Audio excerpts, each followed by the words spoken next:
886 naga ilahi bangkit kembali. Tang Wulin berteriak keras di dalam hatinya saat dia menembak ke arah Gu Yue sekaligus seperti anak panah. Gu Yue yang kehilangan ingatannya bertingkah seperti anak kecil. Dia sangat rapuh, untuk sedikitnya. Rambut halus di tubuh Tang Wulin berdiri saat dia bergerak dengan kecepatan maksimum. Bersamaan dengan itu, pedang Kaisar Blue Silver melesat dengan kecepatan lebih tinggi saat mengarah langsung ke Gu Yue. Anehnya, itu adalah Raja Monyet Api Merah yang menerkam ke arah Tang Wulin, sementara sosok yang mengincar Gu Yue adalah makhluk jiwa tipe burung hijau. Itu bergerak cepat seperti panah hijau giok. Itu mencapai Gu Yue tepat saat Kaisar Blue Silver Tang Wulin melilit pinggang Gu Yue. Paruhnya yang panjang dan tajam mematuk dahi Gu Yue. Itu adalah burung iblis Zamrud. Tang Wulin mengidentifikasi makhluk jiwa dalam hitungan detik. Dia langsung ketakutan pada makhluk itu.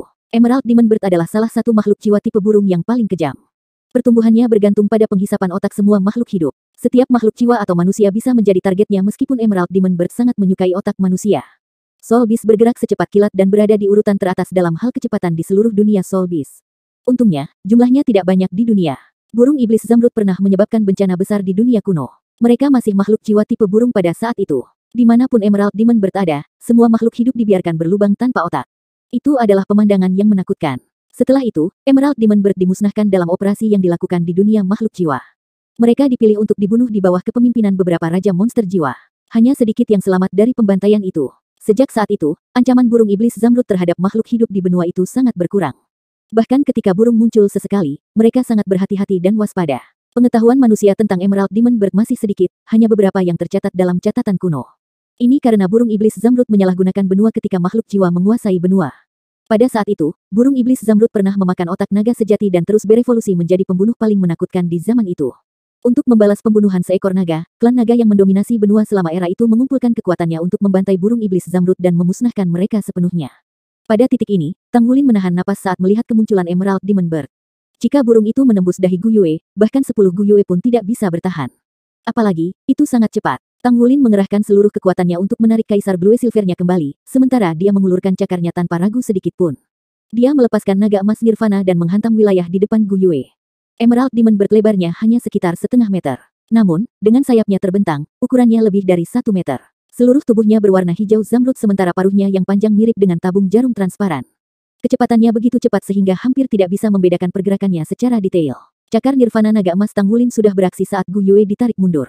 Meski demikian, Emerald Demon Bird masih berhasil mempercepat. Seolah-olah api hijau zamrud menyembur dari ekornya untuk menggerakkan tubuhnya ke depan dengan kecepatan kilat. Dalam waktu singkat, paruhnya yang panjang dan runcing menyentuh alis Gu Yue. Tidak, Tang Wulin berteriak kesakitan. Dia merasa seperti darah di tubuhnya tersulut selama sepersekian detik itu. Gu Yue tampak seperti sedang linglung. Dia bingung saat tubuhnya ditarik ke belakang. Dia menatap tanpa daya saat paruh panjang Emerald Demon Bird hendak menyerangnya. Tang Wulin meraung kesakitan saat dia menyaksikan serangan yang akan datang dari Emerald Demon Bird dan serangan Scarlet Fire Monkey King dari belakang. Selama sepersekian detik itu, seluruh dunia membeku. Pada saat berikutnya, nasib Tang Wulin dan Gu Yue tampaknya telah ditakdirkan. Tang Wulin merasakan patah hati yang menyedihkan. Dia tidak akan pernah memaafkan dirinya sendiri jika dia membiarkan Gu Yue mati di bawah paruh panjang Emerald Demon Bird. Dia lebih suka otaknya yang diberi makan daripada membiarkan Gu Yue terluka bahkan sedikit. Adegan aneh muncul saat ini. Kekuatan garis darah yang melonjak dan mendidih di tubuh Tang Wulin membentuk lapisan kabut merah keemasan di sekitar tubuhnya. Kabut tiba-tiba terserap oleh potongan sisik perak di lehernya. Ruang di sekitarnya sepertinya benar-benar membeku. Gerakan cepat Emerald Demon Bird dan paruhnya yang panjang, yang menyentuh dahi Gu Yue, berhenti bergerak. Tubuh Gu Yue dan Tang Wulin menjadi ilusi di saat berikutnya. Pancaran keemasan yang menusuk keluar dari tubuh Tang Wulin. Demikian pula, tubuh Gu Yue memancarkan sinar perak yang menusuk. Warna ganda emas dan perak bergema satu sama lain sementara kristal 7 warna di pergelangan tangan Tang Wulin juga bersinar dengan pancaran yang menyilaukan.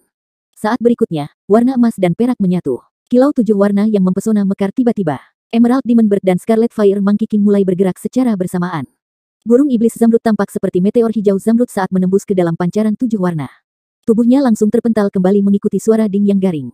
Sementara itu, Raja Kera Api Scarlet mengubah arahnya dengan kuat di udara dan mendarat di pohon besar, terpesona oleh pancaran 7 warna. Tidak hanya cahayanya yang kuat, tetapi juga dilengkapi dengan kecerdasan, sesuatu yang tidak dimiliki oleh kebanyakan makhluk jiwa. Itu paling terampil dalam mencari keunggulan yang menguntungkan. Ia menggunakan Emerald Demon Bird sebagai bantuan untuk menjamin kesuksesannya. Hasilnya sama sekali tidak terduga. Pada saat ini, Tang Wulin merasakan pusaran energi garis darah di dadanya tiba-tiba berputar dengan kecepatan menakutkan yang belum pernah terjadi sebelumnya sementara garis darah seluruh tubuhnya mengalami perubahan yang aneh. Energi besar yang melonjak ke dalam tubuhnya mirip dengan sungai yang mengalir kembali ke sumbernya. Dia merasakan seluruh tubuhnya membengkak sementara energi menakutkan membuatnya melihat ke langit dan mengeluarkan raungan naga yang keras. Itu adalah transformasi naga ilahi. Dia bisa dengan jelas merasakan bahwa dia menyelesaikan transformasi naga ilahi dengan Gu Yue di hadapannya. Biasanya, Gu Yue memimpin proses transformasi naga ilahi. Perannya kemudian adalah untuk mendorong energi transformasi naga ilahi untuk bertempur. Namun, kali ini berbeda. Transformasi naga ilahi tampaknya dipicu olehnya. Dia tidak bisa menahan energi besar yang tak tertandingi dalam ditambah dengan energi yang memancar dari Gu Yue. Oleh karena itu meledakkannya seperti balon. Meridian di tubuh Tang Wulin mulai tak tertahankan meski prosesnya baru saja dimulai. Ark raungan naga berubah menjadi jeritan yang menyakitkan. Tang Wulin tidak pernah merasa begitu dekat dengan kematian bahkan ketika dia menahan rasa sakit karena membuka segel Raja Naga Emas. Dia tidak pernah mengira bahwa situasi seperti itu akan menimpanya. Pada saat yang sama, jeritan pedihnya terdengar, Tang Wulin bisa merasakan energi di tubuhnya berhenti sejenak saat kesadarannya kembali normal. Sisik 7 warna menutupi seluruh tubuhnya yang telah tumbuh lebih tinggi 5 meter sekarang. Ada perbedaan yang berbeda dibandingkan dengan transformasi sebelumnya dengan Gu Yue. Sepertinya keterampilan fusi jiwa bela diri mereka telah menyelesaikan evolusinya. Tang Wulin ingat dengan jelas bahwa Gu Yue pernah menyebutkan bahwa transformasi naga ilahi mereka saat itu adalah evolusi pertama yang dikenal sebagai kebangkitan naga ilahi. Mungkinkah ini evolusi kedua? Sepasang sayap naga 7 warna yang sangat besar terbuka di belakang punggung Tang Wulin. Dia bisa merasakan semua molekul energi di seluruh hutan melonjak liar ke arahnya. Mereka tidak hanya melonjak ke dalam tubuhnya tetapi membentuk awan energi di sekitar tubuhnya.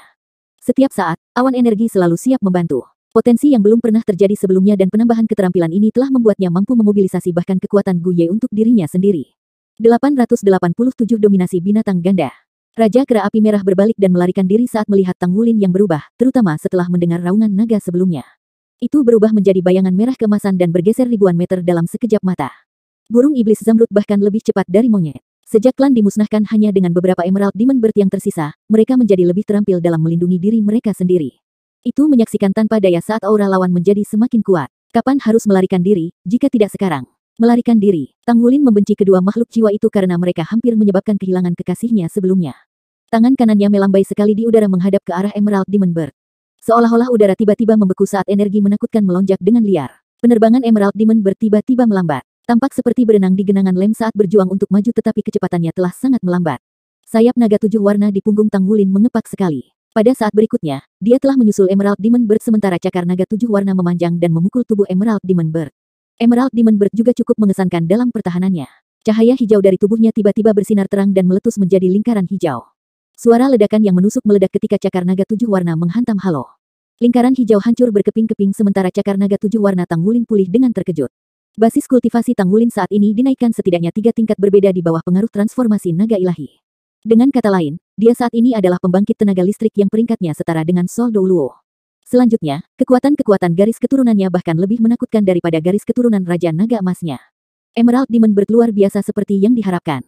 Itu mampu menahan serangannya. Pusaran 7 warna kemudian beriak dari telapak tangan naga Tang Wulin. Saat pusaran 7 warna muncul, pancaran hijau di tubuh Emerald Demon Bird sebagian besar redup. Itu berteriak sedih sebelum tersedot ke cakar naga Tang Wulin. Elemental stripping dilepaskan. Tidak diragukan lagi, itu adalah kemampuan yang berasal dari Gu Yue. Emerald Demon Bird adalah binatang jiwa atribut angin. Ia mampu mencapai kecepatan tinggi karena kekuatan pendorong anginnya. Secara umum, hanya ada 2 atribut untuk makhluk jiwa dengan kecepatan tinggi. Entah itu atribut spasial atau atribut angin. Soul Beast dengan atribut spasial lebih terampil dalam kecepatan singkat dan dapat melakukan segudang transformasi. Di sisi lain, monster jiwa atribut angin tidak sekuat itu tetapi peningkatan kecepatan mereka linier dan, karenanya, lebih berkelanjutan. Mereka bahkan lebih terampil dalam melakukan transformasi yang berbeda. Baik itu atribut angin atau ruang, makhluk jiwa dilucuti lebih dari sekedar elemen spasial di bawah elemental stripping. Kekuatan elemental stripping bisa melucuti semua atribut elemen dalam tubuh makhluk jiwa di bawah pengaruh transformasi naga ilahi. Kekuatan Emerald Demon Bird tiba-tiba berkurang saat kehilangan dukungan dari elemen angin. Ia menyaksikan tanpa daya saat jatuh ke telapak tangan Tang Wulin. Namun, Emerald Demon Bird tiba-tiba memutar kepalanya. Sepasang matanya berubah menjadi merah sementara tubuhnya yang dulu hijau berubah menjadi merah menyala. Apakah itu binatang jiwa atribut ganda angin dan api? Warna merah menyala sesaat sebelum berubah menjadi hijau lagi. Semuanya terjadi dalam hitungan detik. Tang Wulin bisa merasakan bahwa elemental strippingnya telah mencapai batasnya dalam menyerap. Apa atribut ganda angin dan api? Ia mengandalkan angin dan pusaran api di tubuhnya untuk menahan elemental stripping. Meskipun ini hanya bisa bertahan untuk waktu yang singkat, ini memberi Emerald Demon Bird kesempatan bertarung untuk bertahan hidup. Emerald Demon Bird mengepakkan sayapnya dengan kekuatan penuh. Kecepatannya meningkat secara eksponensial sementara paruhnya yang panjang menjadi lebih halus seperti pedang tajam di depannya saat ia melesat ke depan. Pada saat itu, saat ia meningkatkan kecepatannya, ia mengeluarkan suara gemuruh yang hebat. Itu meledak ke depan memecahkan penghalang suara karena itu gigih dalam melarikan diri untuk hidupnya. Itu adalah makhluk jiwa tercepat yang pernah dilihat Tang Wulin. Bagaimanapun, dia tidak akan membiarkannya melarikan diri. Setelah lolos dari insiden ini setelah menghadapi musuh yang tangguh dengan kecepatan secepat itu, apakah mereka akan seberuntung itu lain kali? Tang Wulin akan merawat keluhannya jika Gu Yue, yang diserang olehnya, berada agak jauh darinya. Dengan demikian, tangan kiri Tang Wulin menamparkan udara tepat saat Emerald Demon Bird mulai berakselerasi sekali lagi. Tiba-tiba, ruang di sekitar mereka runtuh. Tanaman di sekitarnya tampaknya membeku sementara lubang hitam muncul di langit secara instan. Energi Tang Wulin meningkat ke puncaknya di bawah dukungan transformasi naga ilahi. Lubang hitam, berdiameter 1 meter, menyelimuti Emerald Demon Bird. Kecepatannya yang bisa memecahkan penghalang suara langsung terhenti di bawah kekuatan hisap yang menakutkan.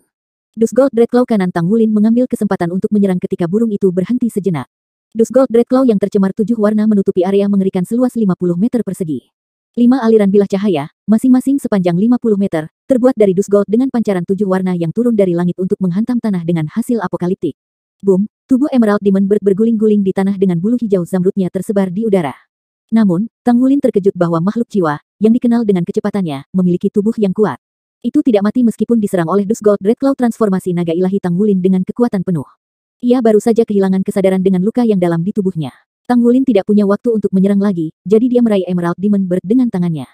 Pada saat yang sama, tubuhnya bergoyang sekali dan dia telah melakukan perjalanan 1000 meter dengan pancaran perak berkedip sekali di tubuhnya. Dia mengulangi proses itu beberapa kali, dan sosok merah-merah sudah ada di depannya. Turun, teriak Tang Wulin sambil mengayunkan tangan kirinya dengan kecepatan kilat secara bersamaan. Aliran cahaya keemasan melintas dan menghilang seketika saat Scarlet Fire Monkey King berteriak sambil bergerak dengan kecepatan penuh di udara. Tampaknya menghindari pancaran keemasan. Tiba-tiba, ia merasakan energi yang meremas tubuhnya dengan lingkungan menjadi 7 warna pada saat ini. Cahaya keemasan telah menembus tubuh Scarlet Fire Monkey King dengan presisi ketika berhenti sejenak.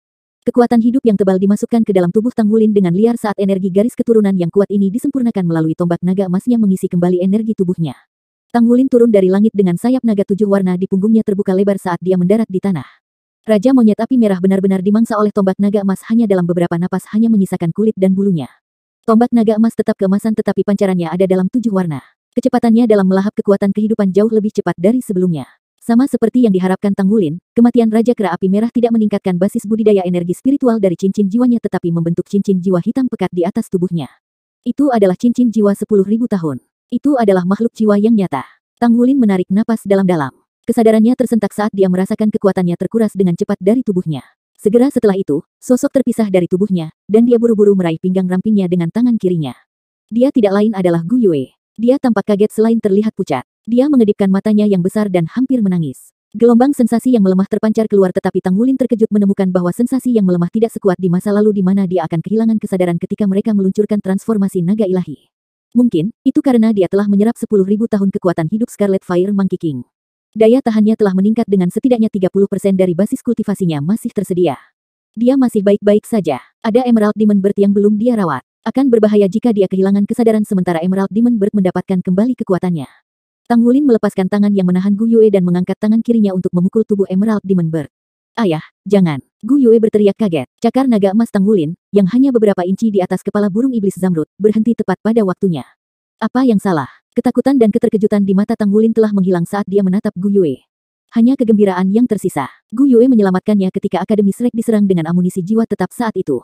Tang Wulin 70% yakin bahwa gadis yang tampak seperti Naer dikirim oleh Gu Yue melalui skala naga peraknya. Sekarang, dia 100% yakin bahwa orang di hadapannya adalah Gu Yue. Jika tidak, dari mana transformasi naga ilahi berasal? Apa cara yang lebih baik untuk menentukan identitas seseorang selain menggunakan keterampilan fusi jiwa bela diri? Gu Yue mengambil 2 langkah ke depan dan mengambil Emerald Demon Bird dari pelukan Tang Wulin.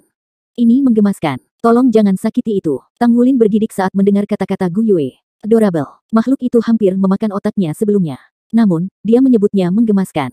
Namun, Tang Wulin sekarang memiliki kesempatan untuk melihat lebih dekat pada Emerald Demon Bird. Emerald Demon Bird sejujurnya bisa dikatakan menggemaskan. Panjangnya lebih dari 1 kaki dengan bulu hijau seperti zamrud di seluruh tubuhnya. Paruhnya yang panjang tampak tembus cahaya dengan warna emas samar berkilauan hijau. Ia memiliki sosok yang panjang dan ramping dengan tubuh yang sangat ramping.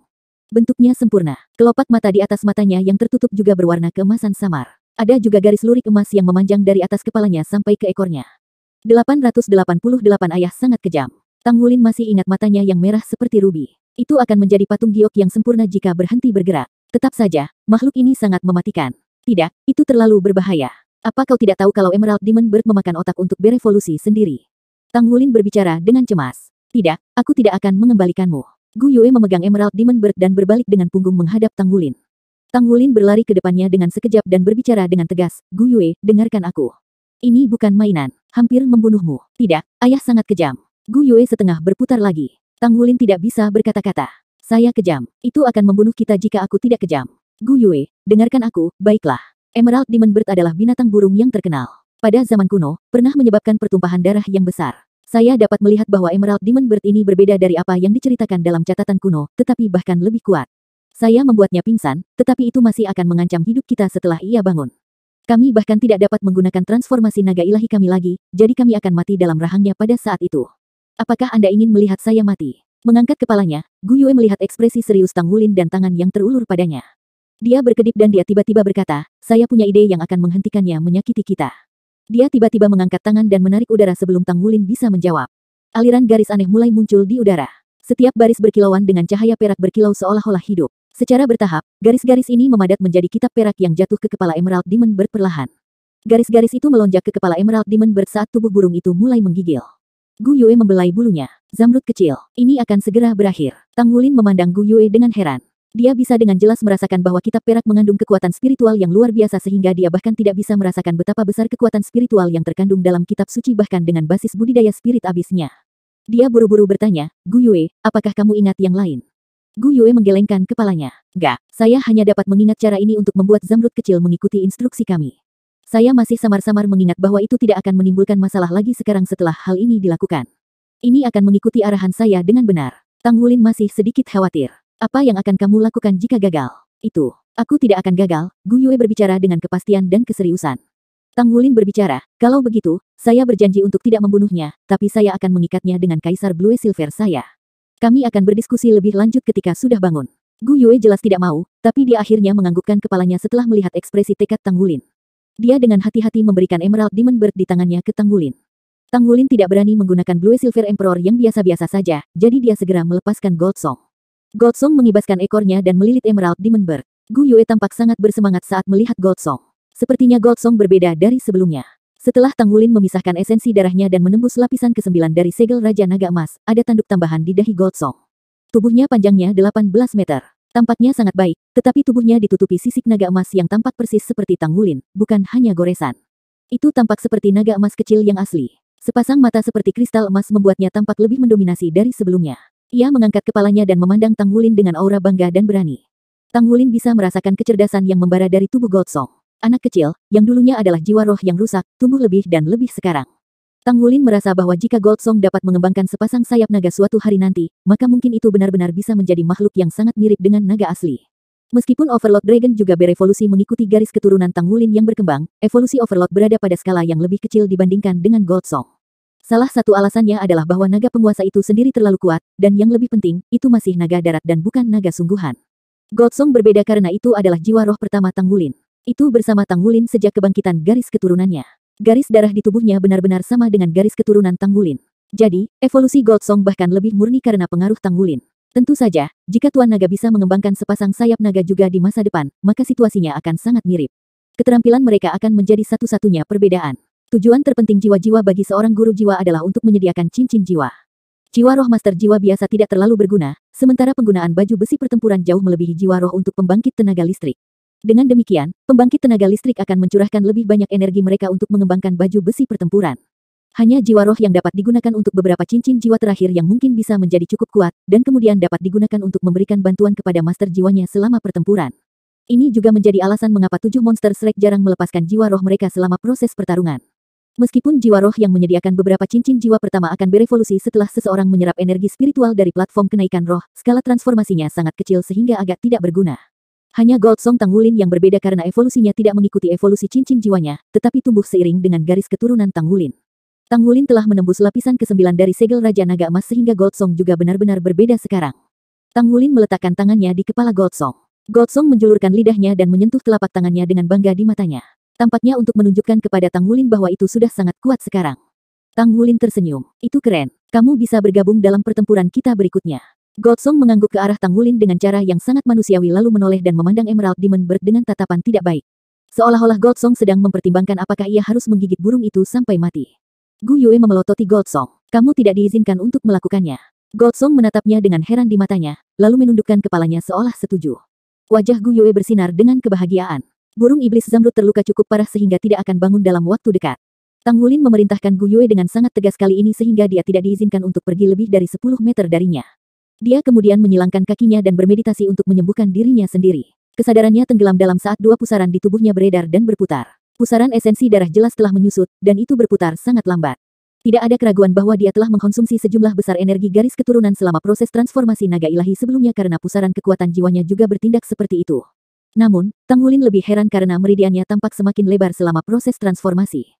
Tidak ada tanda-tanda kerusakan karena meridiannya cukup kuat untuk menahan. Dengan kekuatannya yang ditinggikan, bisakah dia akhirnya mengendalikan kekuatan transformasi naga ilahi sedikit demi sedikit? Dia mengingat perasaan yang dipicu selama transformasi saat dia bermeditasi. Dia sangat ketakutan saat itu. Gu Yue adalah satu-satunya hal yang ada di pikirannya. Dia akan mati untuknya, jadi dia telah memicu transformasi naga ilahi sendiri. Energi yang memancar dari Gu Yue begitu kuat sehingga tubuhnya hampir hancur setelah menyatu dengan energinya sendiri. Meski begitu, infus energi berhenti saat dia berteriak kesakitan. Tentunya itu Gu Yue yang melakukan kontrol atas itu. Jika Gu Yue berpikiran jernih, mungkin dia dan Tang Wulin bisa mengendalikan transformasi naga ilahi dengan benar dan menyempurnakan penggunaan keterampilan fusi jiwa bela diri. Perasaan kekuatan seperti itu luar biasa.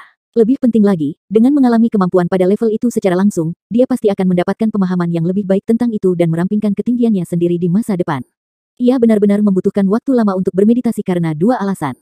Satu untuk memulihkan energi yang dia konsumsi, dan yang lainnya adalah untuk menerima pencerahannya. 889 Apa itu Soul Beast King? Ketika dia terbangun dari meditasi, Tang Wulin menemukan bahwa Gu Yue telah meletakkan kepalanya di pahanya. Dia sedang tidur nyenyak. Melihatnya terbaring di sana, Tang Wulin tidak bisa mencegah emosinya menjadi lebih baik darinya. Dia membelai rambut panjangnya dengan lembut. Gu Yue, oh Gu Yue, mengapa Anda memiliki wajah naer? Tidak ada tanda riasan sama sekali pada Anda. Apa yang terjadi denganmu? Tidak mungkin dia bisa memperlakukannya di tempat ini yang kemungkinan besar adalah hutan Do bintang besar. Dia hanya bisa menyembuhkan lukanya setelah keluar dari sini. Dia harus melanjutkan dengan hati-hati langkah demi langkah sekarang. Di sisi lain, kejatuhan kota Shrek akan mengirimkan gelombang kejut ke seluruh benua. Oleh karena itu, sebagai pemimpin Shrek Seven Monsters, tidak diragukan lagi dia akan menderita stres yang sangat besar bahkan setelah meninggalkan tempat ini. Dia dapat dengan jelas mengingat bahwa Atlas Douluo Yunming telah memberitahunya bahwa itu adalah benih Shrek sebelum dia naik ke langit. Akademi Shrek membudidayakannya, dan Tang Wulin tidak akan menjadi pria seperti dirinya tanpa Shrek. Tidak ada keraguan bahwa dia berkewajiban untuk membalaskan dendam Shrek. Mengepalkan tinjunya dengan erat, dia berjuang untuk tidak mengingat wajah-wajah yang dikenalnya di Akademi Shrek. Kesedihan tidak berguna, jadi dia harus kuat. Dia bertanya-tanya bagaimana teman-temannya. Mereka seharusnya baik-baik saja setelah bom diblokir. Tang Wulin mendapatkan komunikator jiwanya dari alat jiwa penyimpanannya. Seperti yang dia duga, tidak ada sinyal di komunikator, jadi dia tidak bisa menjangkau siapapun di luar. Dia menghela nafas, berhati-hati untuk tidak membangunkan Gu Yue, dan kemudian dia mendapatkan beberapa jatah kering untuk dimakan. Di kejauhan, cincin jiwa 10.000 tahun yang muncul dari tubuh Raja Kera Api Merah telah menghilang setelah beberapa waktu. Tidak ada keraguan bahwa cincin itu sia-sia. Namun, Tang Wulin dan Gu Yue tidak membutuhkan cincin jiwa sekarang. Tang Wulin tidak akan membunuhnya jika bukan karena serangan mendadak Raja Kera Api Merah. Soul Beast yang masih ada di benua saat ini, terutama yang kuat, sudah langka seperti tanduk unicorn. Sementara itu, dada Tang Wulin tiba-tiba menegang ketika dia memikirkan Emerald Demon Bird. Dia menoleh ke samping dan melirik. Di sisinya, Goldsong telah melingkar seperti ular, dan Emerald Demon Bird berada tepat di tengah gulungan. Tidak biasa luka di tubuhnya sembuh total dengan cepat dan ditutupi bulu sekali lagi. Itu sudah bangun saat memandang Tang Wulin dengan mata merah seperti rubi. Ia bahkan tidak bergumul dengan Goldsong yang melilit tubuhnya. Tang Wulin mengerutkan kening saat dia menatap Emerald Demon Bird. Jika dia berhasil, dia pasti sudah membunuh burung itu. Reputasinya saja sudah cukup menjadi alasan baginya untuk menghapusnya. Emerald Demon Bird tampaknya merasakan permusuhan saat tubuhnya mundur. Itu kemudian melihat Gu Yue berbaring di pahanya dan mengeluarkan beberapa kicauan renyah. Tubuh Gu Yue tersentak, dan bulu matanya yang panjang terangkat saat dia membuka matanya dengan grogi. Apa yang terjadi, Zamrud kecil? Saya sedang tidur siang. Kenapa kamu membangunkanku? Kicauan, kicauan, kicauan, teriak Emerald Demon Bird lagi. Gu Yue membalikkan tubuhnya dan menatap Tang Wulin di sisinya. Dia segera mengerutkan bibirnya dan berbicara, "Ayah, Zamrud kecil berkata bahwa kamu ingin menyakitinya. Apakah Anda mencoba menakut-nakuti itu?" Tang Wulin tertegun sejenak. Kamu bisa mengerti apa yang dikatakannya. Gu Yue mengangguk dan berbicara, "Ya, saya adalah Master Little Emerald, jadi tentu saja saya memahaminya." Wajah Tang Wulin dipenuhi dengan keheranan. Benarkah? Apakah kamu yakin? Gu Yue mengangguk sekali lagi. Tentu saja saya yakin. Coba lihat jika Anda tidak percaya saya. Little Emerald, apakah saya cantik? Emerald Demon Bird buru-buru mengangguk. Tang Wulin tidak bisa menahan tawa. Jadi, apakah saya tampan? Emerald Demon Bird memelototinya dengan ganas lalu memalingkan muka. Perilakunya yang seperti manusia membuat Tang Wulin melongo karena bingung. Hahaha. Gu Yue tertawa terbahak-bahak. Ayah, cepat lepaskan. Aku berjanji itu tidak akan menyakitiku. Tang Wulin menyipitkan mata. Meskipun dia masih khawatir, dia pikir itu tidak masalah jika dilihat dari penampilan Emerald Demon Bird. Selain itu, dia berada di sisi Gu Yue, jadi dia tidak takut. Goldsong, lepaskan. Goldsong mengayunkan ekornya sekali saat cahaya hijau melonjak ke langit. Burung iblis zamrud melonjak langsung ke langit. Tang Wulin mengangkat tangannya untuk menangkapnya tetapi dihentikan oleh Gu Yue. Emerald Demon Bird berputar untuk satu lingkaran di langit sebelum melebarkan sayapnya dan turun perlahan. Itu memperlambat penurunannya sebelum akhirnya mendarat di bahu Gu Yue. Dengan penuh kasih sayang ia mengusap kepalanya ke kepalanya. Apakah itu benar-benar jinak? Ini adalah pertama kalinya Tang Wulin mengetahui bahwa manusia mampu menjinakkan makhluk buas. Selain itu, varian Emerald Demon Bird di depan matanya memiliki setidaknya basis budidaya 10.000 tahun, jadi pasti akan sangat membantu jika Gu Yue benar-benar bisa menjinakkannya. Emerald Demon Bird tampak sangat jinak dan tidak menunjukkan permusuhan sedikit pun. Itu berdiri di bahu Gu Yue dengan patuh dan menggunakan kepalanya untuk menggosok rambut panjangnya sesekali. Tang Wulin merasa lega. Goldsong meluncur ke sisinya. Dengan kilatan cahaya keemasan, itu menyatu ke dalam tubuhnya dan menghilang. Little Emerald, itu namamu mulai sekarang. Gu Yue membelai Emerald Demon Bird sambil tersenyum. Mengapa kita tidak menyebutnya bunga zamrud? Tubuh hijau dengan mata merah. Bukankah itu terlihat seperti bunga merah di atas sarang daun hijau? Tang Wulin menyarankan dengan tulus. Kicauan, kicauan. Burung iblis zamrud berkokok dengan marah. Gu Yue cemberut dan berbicara, zamrud kecil tidak menyukainya. Kalau begitu aku akan menyebutnya Little Emerald. Tang Wulin memelototi Emerald Demon Bird dengan dingin. Jadilah baik, jika tidak, Emerald Demon Bird mengangkat kepalanya tetapi menolak untuk memperhatikannya. Itu tidak memiliki kesan yang baik tentang pria yang pernah menyakitinya. Ayo pergi. Tang Wulin melepaskan rumput blue silvernya dan terhubung dengan tanaman di sekitarnya untuk menjelajahi situasi di daerah tersebut saat mereka maju. Dia hanya berjalan 2 langkah sebelum dia berhenti dan berbicara dengan Gu Yue, bisakah kamu bertanya pada burung arah mana yang harus kita ambil untuk meninggalkan hutan ini? Meskipun memiliki bimbingan tanaman, makhluk jiwa, terutama salah satu dari tingkat yang lebih tinggi dengan kecerdasan yang setara dengan manusia seperti Emerald Demon Bird, akan memahami hutan lebih dari mereka. Gu Yue memandang Emerald Demon Bird. Sepertinya ada kedipan di matanya saat itu berkicau beberapa kali. Gu Yue mengangguk dan berbicara, ayah, kamu berada di jalan yang benar. Anda bisa berjalan keluar jika Anda pergi ke arah ini. Namun, zamrud kecil berkata bahwa ada makhluk yang lebih menakutkan di luar sana, tapi itu terdengar seperti manusia. Tang Wulin mengerutkan kening. Tempat itu semakin terdengar seperti yang dia duga. Jika itu benar, maka wajar jika makhluk jiwa akan takut pada umat manusia karena umat manusia yang terus-menerus mengambil alih habitat aslinya. Dari apa yang bisa dia ingat, area perifer dari seluruh inti Great Stardew Forest harus dijaga ketat untuk mencegah makhluk jiwa kuat yang masih hidup di dalam dari kerusuhan. Kehadiran militer yang besar tidak datang dari federasi tetapi pagoda roh. Di benua itu, keunggulan Akademi Shrek adalah reputasinya yang bergengsi dan lulusannya dari seluruh dunia. Di sisi lain, titik kuat Sekte Tang adalah sumber daya dan nilai komersialnya. Kekuatan utama pagoda roh adalah kontrolnya atas dunia master jiwa melalui jiwa roh dan platform kenaikan roh. Markas pagoda roh terletak di dekat Akademi Shrek di luar kota Shrek. Itu juga terletak tidak jauh dari Great Stardew Forest. Inti dari Great Stardew Forest selalu berada dalam kendali pagoda roh sehingga tidak ada yang tahu apa yang sebenarnya terjadi di dalam. Seseorang harus membayar harga tinggi ke pagoda roh untuk memasuki tempat itu. Dikatakan bahwa pagoda roh membesarkan makhluk jiwa paling kuat di kandang. Dia tidak tahu bagaimana Gu Yue dan dia telah memasuki tempat ini, tetapi untuk berjalan keluar dari sini, dia tidak hanya harus berurusan dengan makhluk jiwa yang kuat di hutan tetapi pada saat yang sama dia harus keluar dari perimeter yang dikontrol ketat pagoda roh sebelum dia pergi. Pada titik ini, Tang Wulin tidak bisa menahan diri untuk melihat Gu Yue. Dialah yang membawanya ke tempat ini. Selain itu, dia pasti memiliki posisi yang agak tinggi di pagoda jiwa sekarang. Namun dia tidak memiliki ingatan tentang masa lalu dan murni seperti kertas kosong. Sepertinya dia hanya bisa membawanya saat dia menerapkan metode infiltrasi yang dipelajari dari iblis tua di Pulau Iblis saat mereka membebaskan diri dari area yang dijaga. Mereka berjalan kaki melalui hutan dibantu oleh bimbingan Gu Yue dari Emerald Demon Bird. Emerald Demon Bird memberitahu Gu Yue bahwa hanya ada beberapa makhluk jiwa yang tersisa di hutan, jadi binatang buas itu tidak berjuang untuk wilayah dan malah tinggal di domain mereka sendiri yang terpisah. Oleh karena itu, kemungkinan bertemu dengan monster jiwa tidak dianggap terlalu tinggi. Burung itu telah mengenal Raja Monyet Api Merah, tetapi mereka tidak saling mengganggu. Raja Kera Api Merah memberitahu burung itu bahwa mangsa manusia telah memasuki hutan, jadi ia datang untuk berburu makanan. Basis budidaya Emerald Demon Bird tampaknya telah mencapai kemacetan, jadi itu hanya bisa berevolusi dengan memakan otak pembangkit tenaga listrik. Masalahnya adalah bahwa makhluk jiwa di hutan Great Stardew tidak mudah ditangani, jadi itu tidak akan menyerang dengan sembarangan. Raja binatang jiwa yang mengendalikan hutan secara eksplisit melarang makhluk jiwa membunuh satu sama lain, dan tidak berani untuk tidak mematuhinya. Apa itu Soul Beast King? Tang Wulin bertanya pada Emerald Demon Bird karena penasaran. Burung iblis tertegun sejenak sebelum menggelengkan kepalanya. Bulu-bulu di sekujur tubuhnya menggigil seolah-olah ketakutan. 890 wanita berambut ungu. Gu Yue berbicara dengan rasa ingin tahu, zamrud kecil, jangan takut. Beritahu kami dengan cepat, siapakah Soul Beast King? Emerald Demon Bird mengangkat kepalanya untuk melihatnya, mengedipkan mata merahnya lalu menundukkan kepalanya sekali lagi. Kali ini, ia menolak untuk mengatakan lebih jauh. Sementara itu, Tang Wulin merasakan semburan tekanan tak berbentuk yang memancar dari segala arah. Kekuatan spiritualnya yang menyebar melalui tanaman secara tiba-tiba dibatasi. Apa itu tadi? Pada saat yang sama, Tang Wulin menjadi pucat karena ketakutan. Dia buru-buru pindah ke sisi Gu Yue dan meraih tangannya. Emerald Demon Bird mengangkat kepalanya dengan ekspresi teror terungkap di matanya. Langit menjadi suram, sinar matahari yang cerah dan hangat menghilang dan sebagai gantinya ada hamparan kegelapan. Tekanan besar turun dari langit yang menimbulkan ketakutan yang tak terlukiskan. Ketika Tang Wulin menemukan bahwa energi asal dan energi dari atribut lain di udara menghilang dengan cepat, dia dicengkeram rasa takut dan panik. Yang tersisa hanya elemen kegelapan. Raungan yang dalam terdengar, menggetarkan seluruh hutan. Siapa yang berani membantai monster jiwa? Siapa yang berani menyerang Stardow? Suara itu menggema di seluruh hutan. Terlepas dari upaya Tang Wulin untuk berkomunikasi dengan tanaman di sekitarnya, semua itu sunyi senyap. Tang Wulin merasakan hatinya tenggelam.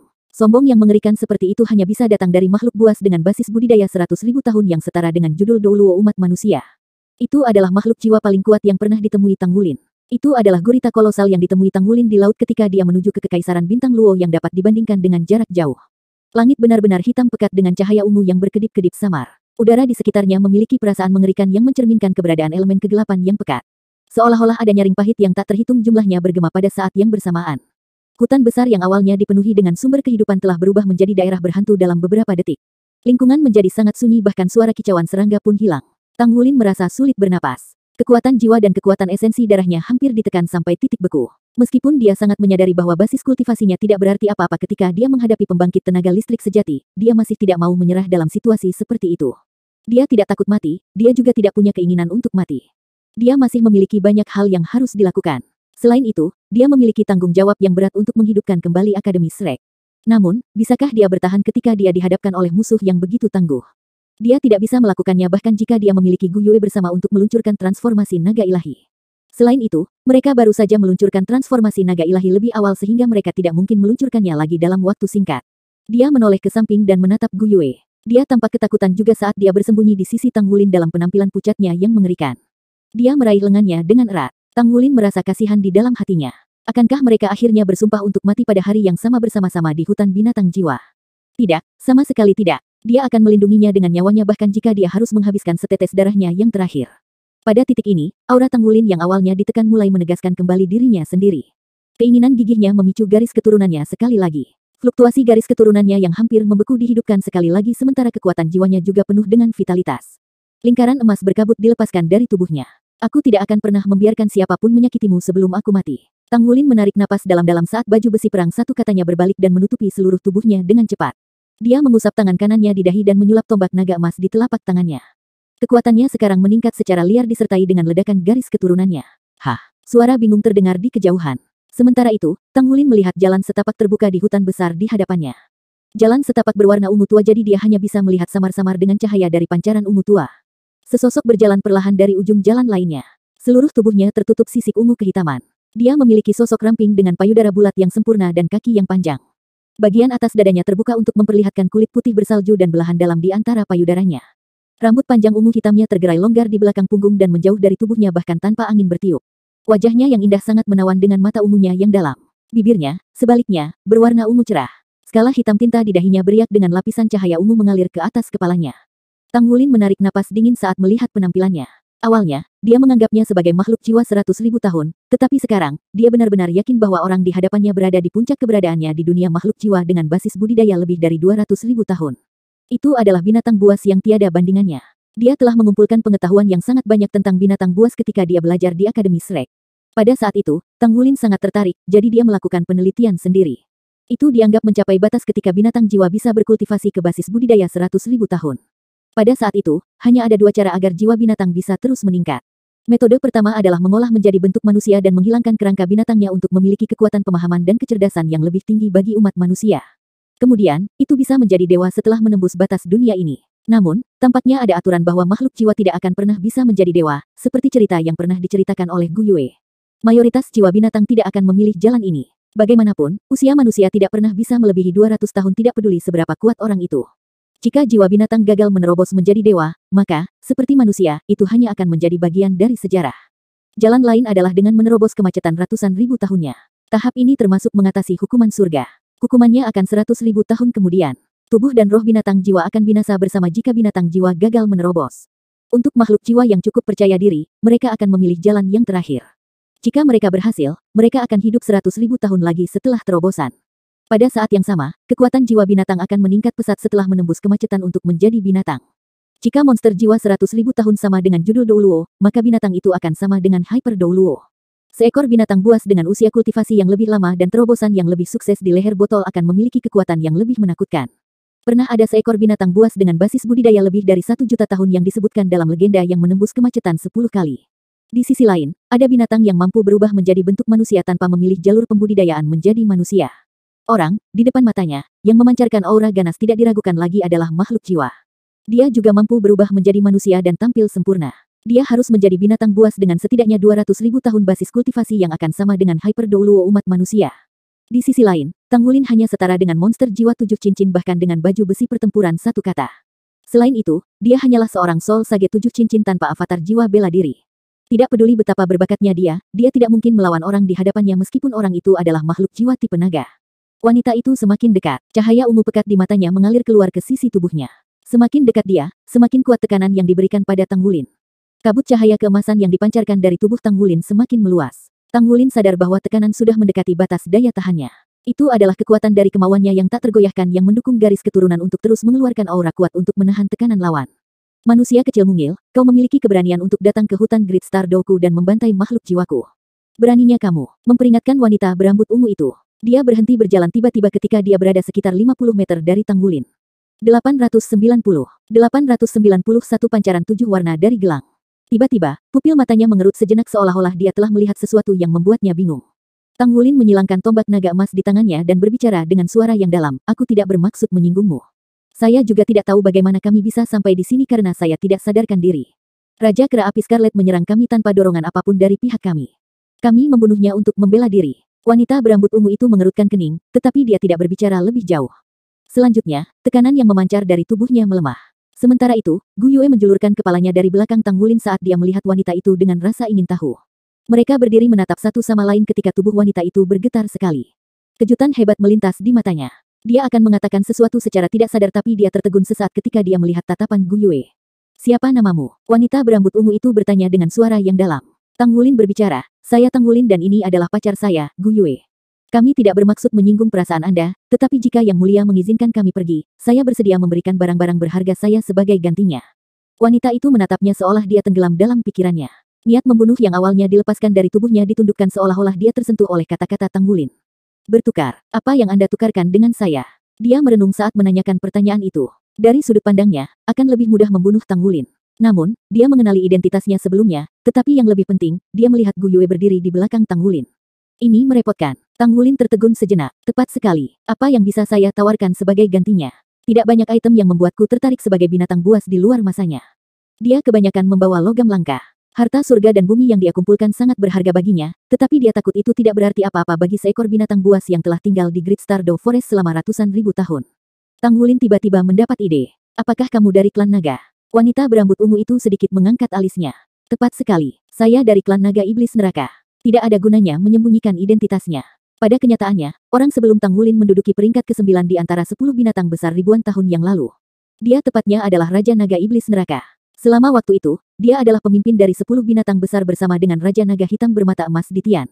Mereka dikenal sebagai dua Raja Naga dari binatang buas. Meskipun basis kultivasinya jauh lebih rendah dibandingkan dengan Dewa Binatang di Tian, kemurnian garis keturunan dan potensinya setara dengan Dewa Binatang di Tian. Dia adalah salah satu naga berdarah murni langka dari klan naga. Dengan demikian, dia mampu melanggar hukuman surga dan dibudidayakan menjadi binatang buas. Naga Iblis Neraka. Tang Wulin menarik napas dingin saat dia segera mengingat identitas orang ini. Sangat jarang makhluk jiwa 100.000 tahun ada. Jiwa binatang yang mampu berkultivasi menjadi binatang bahkan lebih langka.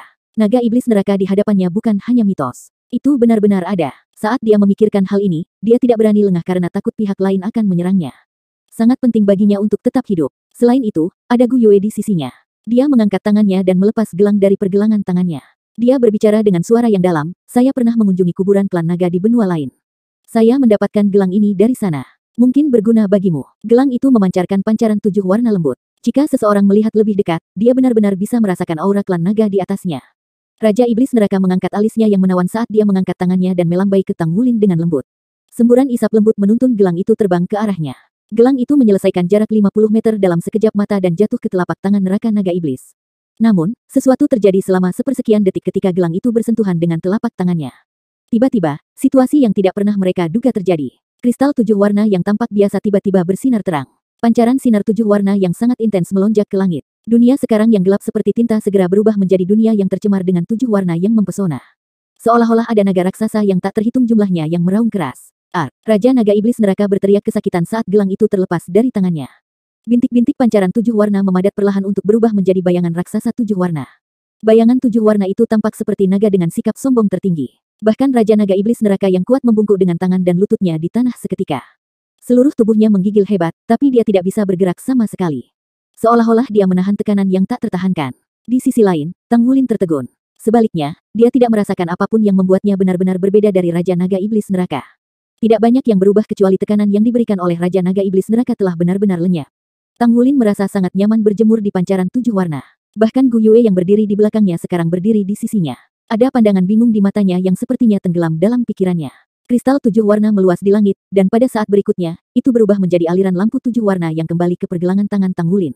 Tang Wulin merasakan semburan tekad mulia memancar ke dalam dirinya seolah-olah itu memiliki hubungan khusus dengannya. Ujung tajam dari kristal 7 warna yang berbentuk seperti tetesan air tiba-tiba menyembul ke bawah dan menembus arteri radialnya. Darah segar dimuntahkan dan melebur dengan kristal 7 warna. Tang Wulin merasakan semburan kemauan yang sangat besar melonjak ke otaknya sekaligus. Dia mengeluarkan teriakan teredam, lalu penglihatannya menjadi gelap saat dia pingsan. Ayah, suara terakhir yang dia dengar adalah suara Gu Yue. Di kejauhan, tubuh Raja Naga Iblis Neraka bergetar selama beberapa menit. Sinar 7 warna secara bertahap menghilang, dan semuanya kembali normal. Dia duduk di tanah saat dia terengah-engah. Dia kaget dan bingung saat melihat Tang Wulin yang jatuh ke tanah. Seluruh tubuhnya dilapisi dengan lapisan pancaran 7 warna. Apa itu tadi? Sebuah berkah dari Dewa Naga. Dia jelas bisa merasakan aura Dewa Naga, tapi itu bukanlah Dewa Naga yang sebenarnya, hanya tekadnya. Sebagai naga sejati berdarah murni, dia menyembah Dewa Naga sama seperti semua naga sejati berdarah murni. Dewa Naga adalah idola religius mereka. Mereka dapat mengasumsikan sebagian dari kekuatan Dewa Naga setelah mereka mencapai tingkat basis kultivasi tertentu. Di sisi lain, kemauan Dewa Naga sebelumnya terasa seolah-olah dipinjam dari kekuatan kepercayaan.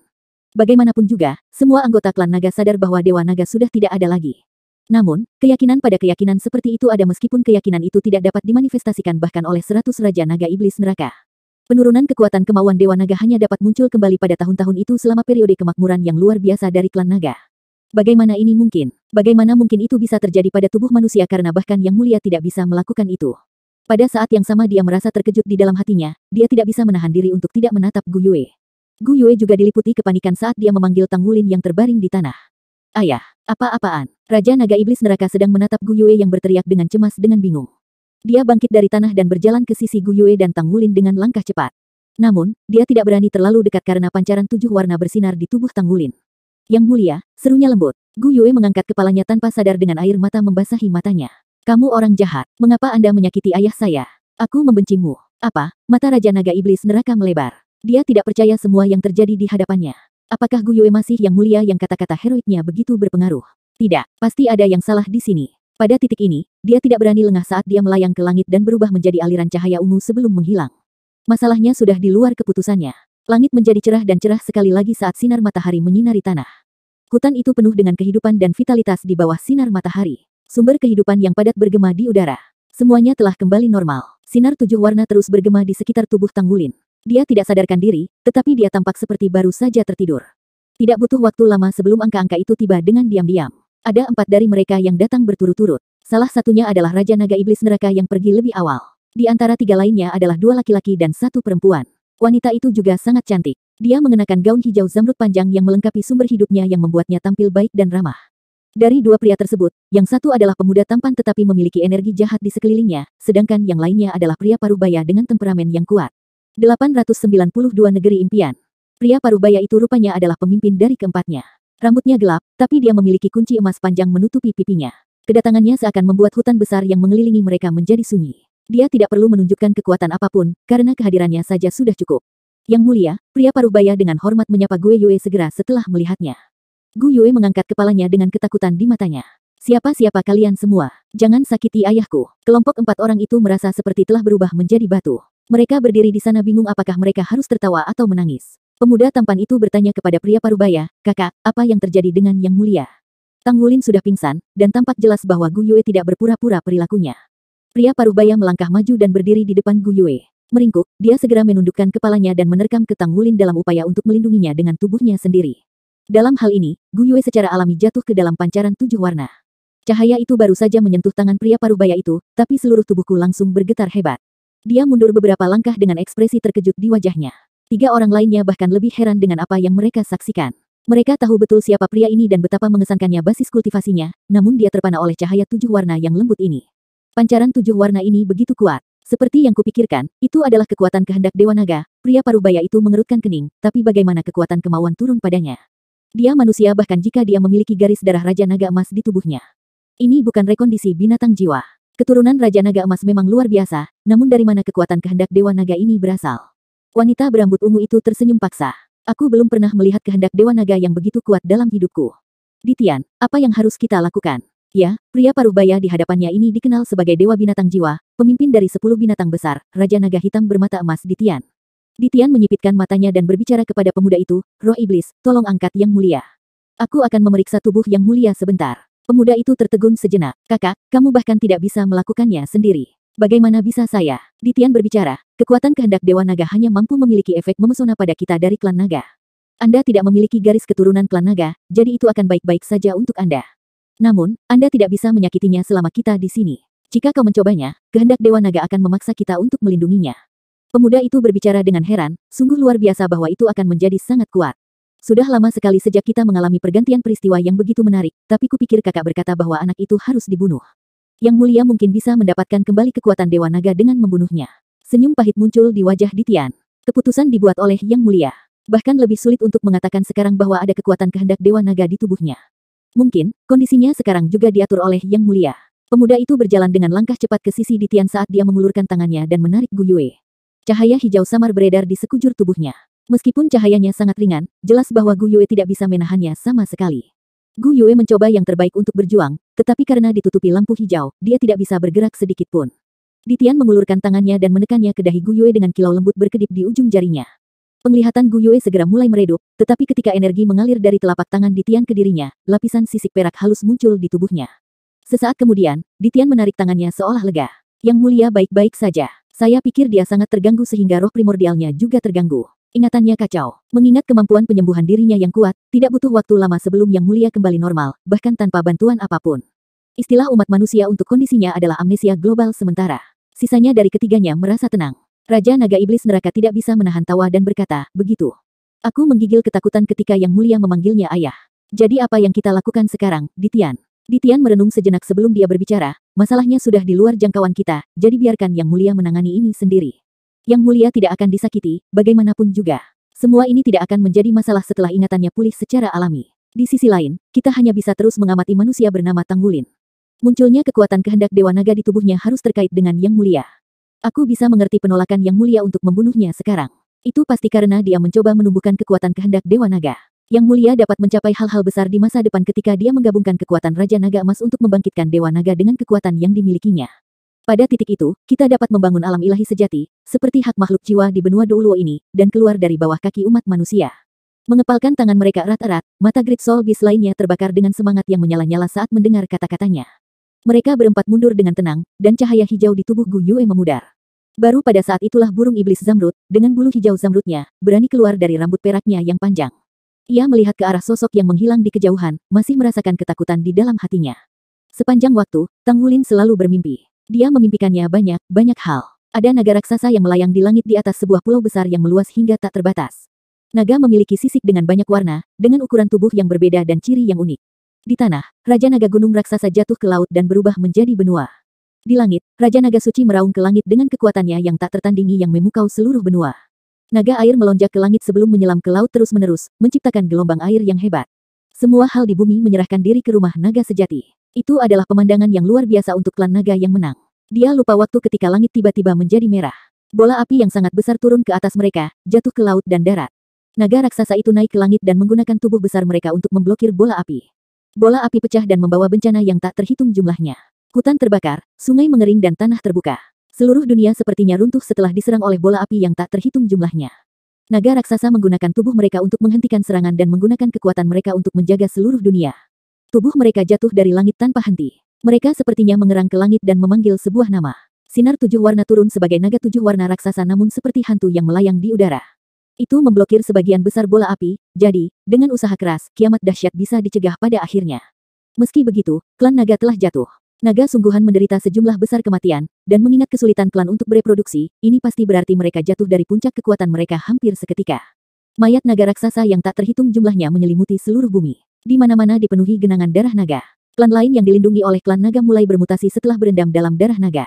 Mereka mulai memiliki energi sendiri. Binatang jiwa. Apakah jiwa binatang itu? Mungkinkah ini adalah asal mula makhluk jiwa? Hantu raksasa 7 warna mengepakkan sayapnya dengan tiba-tiba di udara. Langit bergetar hebat saat celah besar muncul. Pusaran yang kuat menarik mayat klan naga yang tak terhitung jumlahnya dari tanah dan menyatukan mereka ke dalam celah. Sebagian besar klan naga di bumi lenyap, meninggalkan sangat sedikit naga sungguhan. Mereka yang masih hidup terluka parah. Celah di langit perlahan tertutup sementara bayangan 7 warna menyatu ke dalam celah sebelum menghilang tanpa jejak. Adegan berubah. Tang Wulin sedang melihat kuburan klan naga besar yang pernah dia kunjungi. Di dalam kuburan yang sangat besar, mayat klan naga menutupi dataran. Waktu berlalu, dan mayat secara bertahap membusuk menjadi kerangka. Kerangka klan naga yang tak terhitung jumlahnya tetap ada di sana, memancarkan aura kesedihan yang tak terbayangkan. Hantu 7 warna itu duduk di tengah kuburan klan naga. Cahaya dari tubuhnya berkedip-kedip, dan cahaya terbang dari mayat klan naga tanpa suara ke hantu sebelum perlahan-lahan menyatu ke dalamnya. 893 hadiah untuk mengubur naga. Semuanya seperti ilusi. Tang Wulin ingin meraihnya, tetapi itu di luar jangkauannya.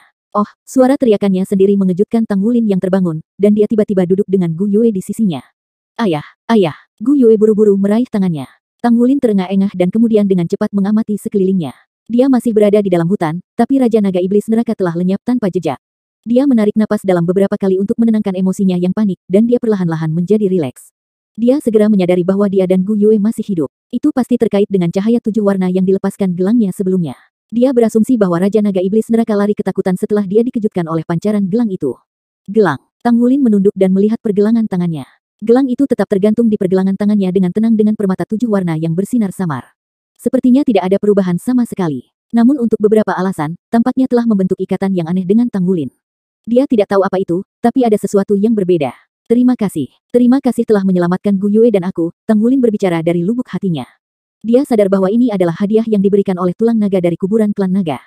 Dia menghabiskan 1000 hari mengubur tulang naga tapi dia tidak pernah berpikir untuk mendapatkan apapun dari pengalaman itu. Namun, klan naga memberinya hadiah yang sangat berharga, meskipun dia belum mengerti apa pentingnya permata kristal ini. Tidak terhalang oleh makhluk buas, jalan yang mereka tempuh seharusnya lebih mudah. Tang Wulin tidak bisa menahan tangan Gu Yue dengan erat saat dia melihat wajah cemas di sisinya. Saya baik-baik saja. Jangan khawatir. Ayo pergi. Gu Yue mengangguk. Kamu hampir membuatku takut sampai mati. Beberapa orang lagi datang lebih awal. Mereka mengatakan sesuatu yang membingungkan yang saya tidak mengerti. Lalu, mereka pergi. Beberapa orang. Giliran Tang Wulin yang terkejut. Beberapa orang datang ke sini. Apakah mereka makhluk jiwa? Semuanya tidak mungkin berasal dari klan naga. Di sisi lain, gelangnya tidak memiliki efek hipnotis pada makhluk jiwa di luar klan naga. Dia akan mengatakan itu adalah keajaiban bahwa mereka selamat dengan selamat. Ayo cepat, kita harus meninggalkan hutan ini secepat mungkin. Terlalu berbahaya di sini. Tang Wulin tiba-tiba menempatkan Gu Yue telentang saat dia berbicara, lalu dia melompat ke udara, pergi ke arah yang dipilihnya dengan kecepatan penuh. Pawai kecepatan maksimumnya sangat cepat karena basis kultivasinya dan bimbingan jiwa bela diri Kaisar Blue Silvernya. Topografi yang rumit dan variasi tumbuhan di hutan tidak berpengaruh apapun padanya. Tang Wulin sedikit heran bahwa mereka tidak bertemu lagi dengan makhluk jiwa di sepanjang jalan. Selama 2 hari berikutnya, tidak ada serangan sama sekali dari mereka. Sepertinya mereka hanya berjalan-jalan di hutan biasa. Tang Wulin bahkan merasa seperti sedang kesurupan. Apakah ini benar-benar inti dari Great Stardew Forest? Namun setiap kali dia melihat Emerald Demon Bird yang bertengger di bahu Gu Yue, dia tahu pasti bahwa dia tidak sedang bermimpi. Mereka benar-benar berada di dalam hutan Do bintang besar ini. Melambat, Tang Wulin tiba-tiba waspada saat dia berjalan. Dia akhirnya bisa melihat ujung hutan di kejauhan dalam bidang visualnya yang disediakan oleh tanaman. Tang Wulin terkejut dengan pemandangan di ujung hutan di kejauhan. Itu adalah dinding. Dinding yang terbuat dari logam. Ada dinding logam yang terletak tepat di luar hutan Great Stardew ini. Tingginya lebih dari 300 meter, membuatnya jauh lebih tinggi dari pohon tertinggi di daerah tersebut.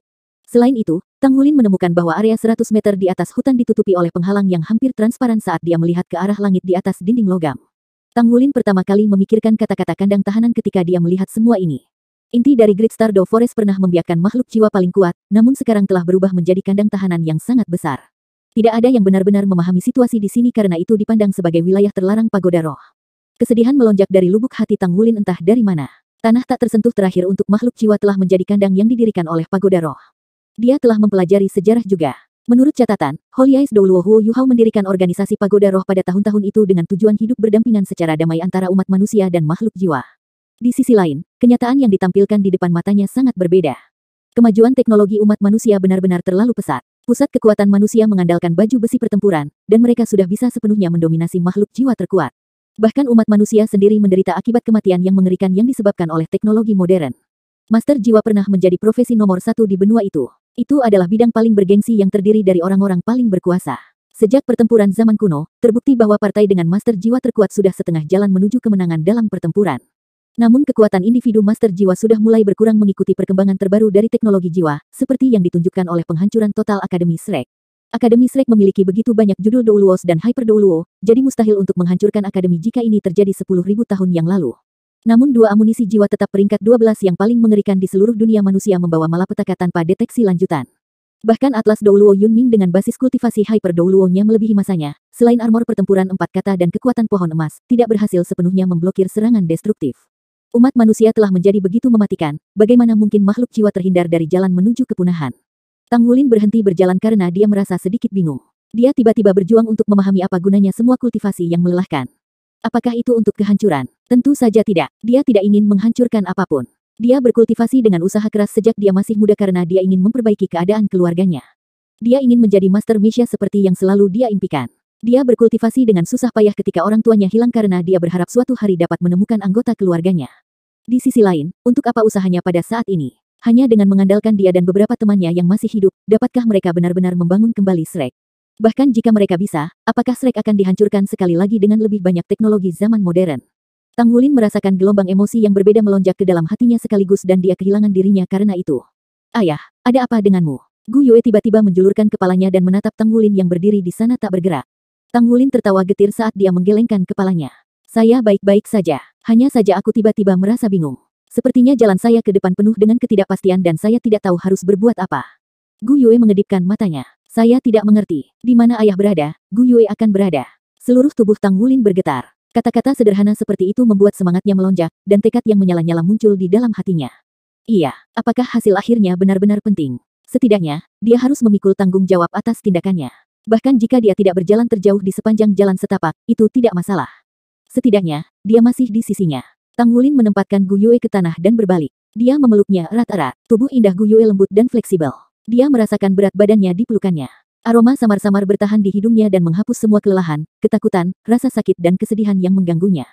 Dia terbakar dengan keinginan kuat untuk bertarung. Gu Yue bersandar ke dadanya dengan patuh sambil memegangi pinggangnya juga. Wajahnya yang menawan dipenuhi dengan kegembiraan. Dia berbicara dengan lembut, ayah. Berhenti memanggilku ayah. Panggil aku Wulin. Wulin. Malam datang dengan cahaya bintang yang berkedip-kedip di langit yang gelap. Dari sudut tertentu, orang bisa melihat ada penghalang cahaya yang memisahkan hutan dan bintang Do. Tang Wulin dan Gu Yue duduk di kedalaman hutan dan menatap langit melalui celah di antara pepohonan. Tang Wulin tidak pernah berpikir untuk melompat keluar. Bagaimana dia bisa melakukan itu ketika jiwa binatang tidak bisa? Lalu, bagaimana dia harus meninggalkan tempat ini? Dia hanya bisa bertindak berdasarkan strategi jika dia tidak bisa pergi dengan paksa. Dia tidak terburu-buru karena tidak ada keraguan bahwa tembok itu kemungkinan dilengkapi dengan pertahanan yang tangguh. Mengingat peringkat Raja Jiwa 5 cincinnya, ini jelas bukan sesuatu yang bisa dia hancurkan sendirian.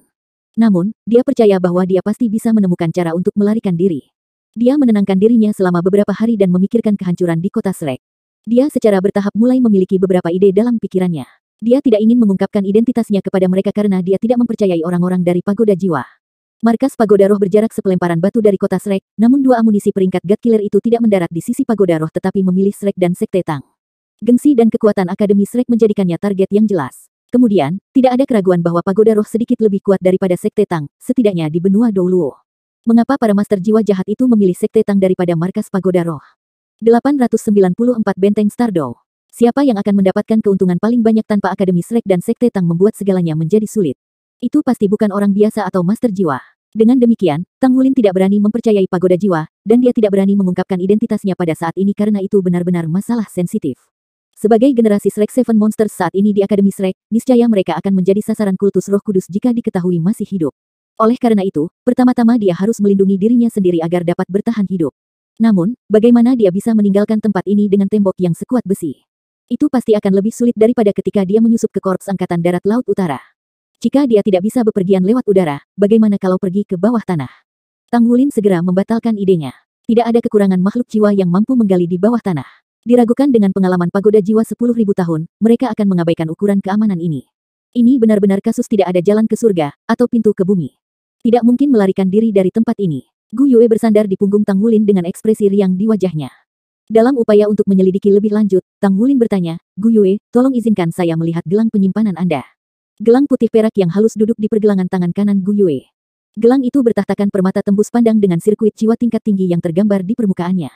Baik, Gu Yue mengulurkan tangannya. Tang Wulin tiba-tiba sedih saat melihat pergelangan tangannya yang polos. Sejak hubungan mereka sebagai pasangan dikonfirmasi selama festival tanggal Danau Dewa Laut, dia tidak pernah memberinya hadiah apapun. Dia mendapatkan sepotong logam perak putih dari cincin penyimpanannya yang berdenyut secara ritmis seolah-olah itu hidup. Tang Wulin mencubit logam itu dengan lembut dengan tangan kanannya. Adegan aneh muncul. Dia mencubit sepotong logam seolah-olah itu lumpur. Cakar naga emas kanannya muncul, dan dia mengukir logam itu dengan hati-hati dengan cakar itu. Hanya butuh beberapa saat sebelum cincin perak muncul di tangan Tang Wulin.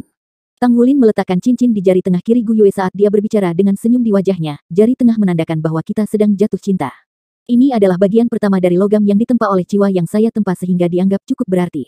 Meskipun saya belum mengukir sirkuit inti apapun, itu mewakili cinta saya untuk Anda. Gu Yue, apakah kamu menyukainya? Tidak ada pola khusus pada cincin putih keperakan itu, hanya lurik dari dua hati yang tumpang tindih.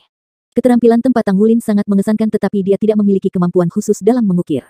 Satu-satunya bagian berharga dari cincin itu adalah bahwa itu terbuat dari sepotong logam yang ditempa oleh jiwa, namun tanpa efek sirkuit inti, logam yang ditempa oleh jiwa hanya sedikit lebih baik dalam penyembuhan diri dan lebih tangguh daripada logam biasa. Namun, ekspresi Tang Wulin dipenuhi dengan kelembutan saat dia melihat cincin itu. Gu Yue menghadiahinya dengan timbangan perak sebagai tanda cinta jadi dia mengembalikan gerakan itu dengan sebuah cincin. Terima kasih ayah. Oh tidak, Wulin. Gu Yue melihat cincin itu tersenyum dengan rasa terima kasih dari lubuk hatinya. Tang Wulin memegang tangannya. Sepanjang hidupku, aku akan memberimu, dan hanya kamu, cincin ini.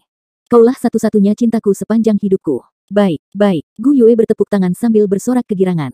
Tang Wulin tidak bisa menahan senyum karena dia masih bertingkah seperti anak kecil. Saat ini, dia telah melepas gelang penyimpanan dari pergelangan tangan Gu Yue. Ada banyak hal di gelang Gu Yue termasuk botol dengan kandungan yang tidak diketahui, logam yang diukir dengan sirkuit inti, dan beberapa barang yang tampak seperti instrumen. Faktanya, ada banyak barang yang tidak dapat dikenali Tang Wulin. Ia mencari-cari beberapa saat sebelum akhirnya menemukan beberapa barang yang mirip dengan kartu identitas dan token. Tang Wulin tidak memahami struktur internal pagoda roh, tetapi seharusnya tidak menjadi masalah baginya untuk keluar dengan identitas Gu Yue. Kalau tidak, bagaimana mereka awalnya masuk ke tempat itu? Tang Wulin mengembalikan gelang itu ke Gu Yue sebelum dia mulai merias dirinya sendiri. Dia tidak bisa menunda lagi karena Gu Yue menderita amnesia. Mereka harus meninggalkan tempat ini secepat mungkin untuk mencari tempat di mana dia bisa disembuhkan. Gu Yue sedang tidak waras, jadi dia perlu waktu untuk menjaganya sebelum dia bisa mengambil tindakan. 2 hari kemudian, di Benteng Stardow di Pagoda Roh. Benteng Stardow memiliki sejarah lebih dari 3.000 tahun sejak dibangun. 3.000 tahun yang lalu, Pagoda Roh mengambil kesempatan untuk membangun benteng ketika banyak binatang dari cincin inti hutan Do bintang besar dikalahkan habis-habisan dalam pertempuran besar. Selain itu, binatang buas memiliki kesepakatan dengan Pagoda Roh di mana umat manusia tidak akan menghancurkan hutan sehingga binatang dapat hidup di dalamnya. Perjanjian tersebut sedemikian rupa sehingga manusia dapat membunuh binatang buas yang menyerang pertahanan umat manusia sementara binatang itu diizinkan untuk membunuh setiap manusia yang memasuki hutan. Tampaknya kedua belah pihak sama. Namun, benteng Stardow membutuhkan waktu berabad-abad untuk dibangun. Ketika akhirnya selesai, cincin inti Great Stardow Forest diubah menjadi sel penjara. Soul Beast disekap di dalam kandang, sementara Spirit Pagoda menjual tiket masuk ke tempat itu dengan harga tinggi. Masuk ke tempat itu dengan risiko sendiri, tetapi itu adalah satu-satunya tempat di mana Master Jiwa mungkin bisa mendapatkan cincin jiwa kelas atas dari makhluk jiwa peringkat tinggi. Sudah terlambat pada saat para monster ingin membatalkan kesepakatan. Mereka tidak lagi menjadi saingan umat manusia yang layak lagi. Pagoda Roh mengandalkan susunan amunisi jiwa tetap, pasukan Mesha, dan Master Armor pertempuran kelas atas dengan perisai pelindung sebagai metode pertahanannya. Binatang buas, bahkan yang bersayap, tidak dapat melarikan diri tetapi hanya bertahan dalam penahanan mereka di hutan besar. Namun, Pagoda Roh menghentikan pelecehan terhadap makhluk jiwa setelah selesainya kandang pemeliharaan secara keseluruhan. Terkadang, beberapa orang diizinkan masuk ke tempat itu.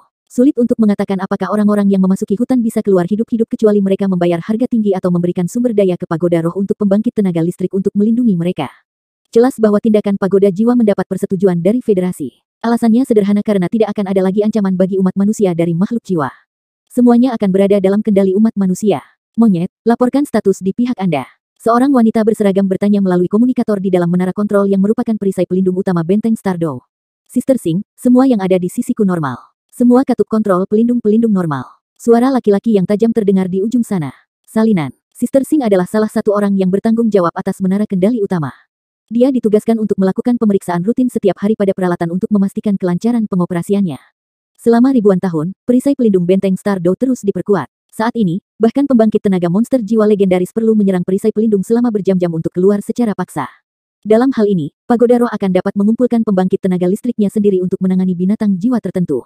Ekspresi Sister Sing menunjukkan dia lebih rileks saat dia meregangkan tubuhnya.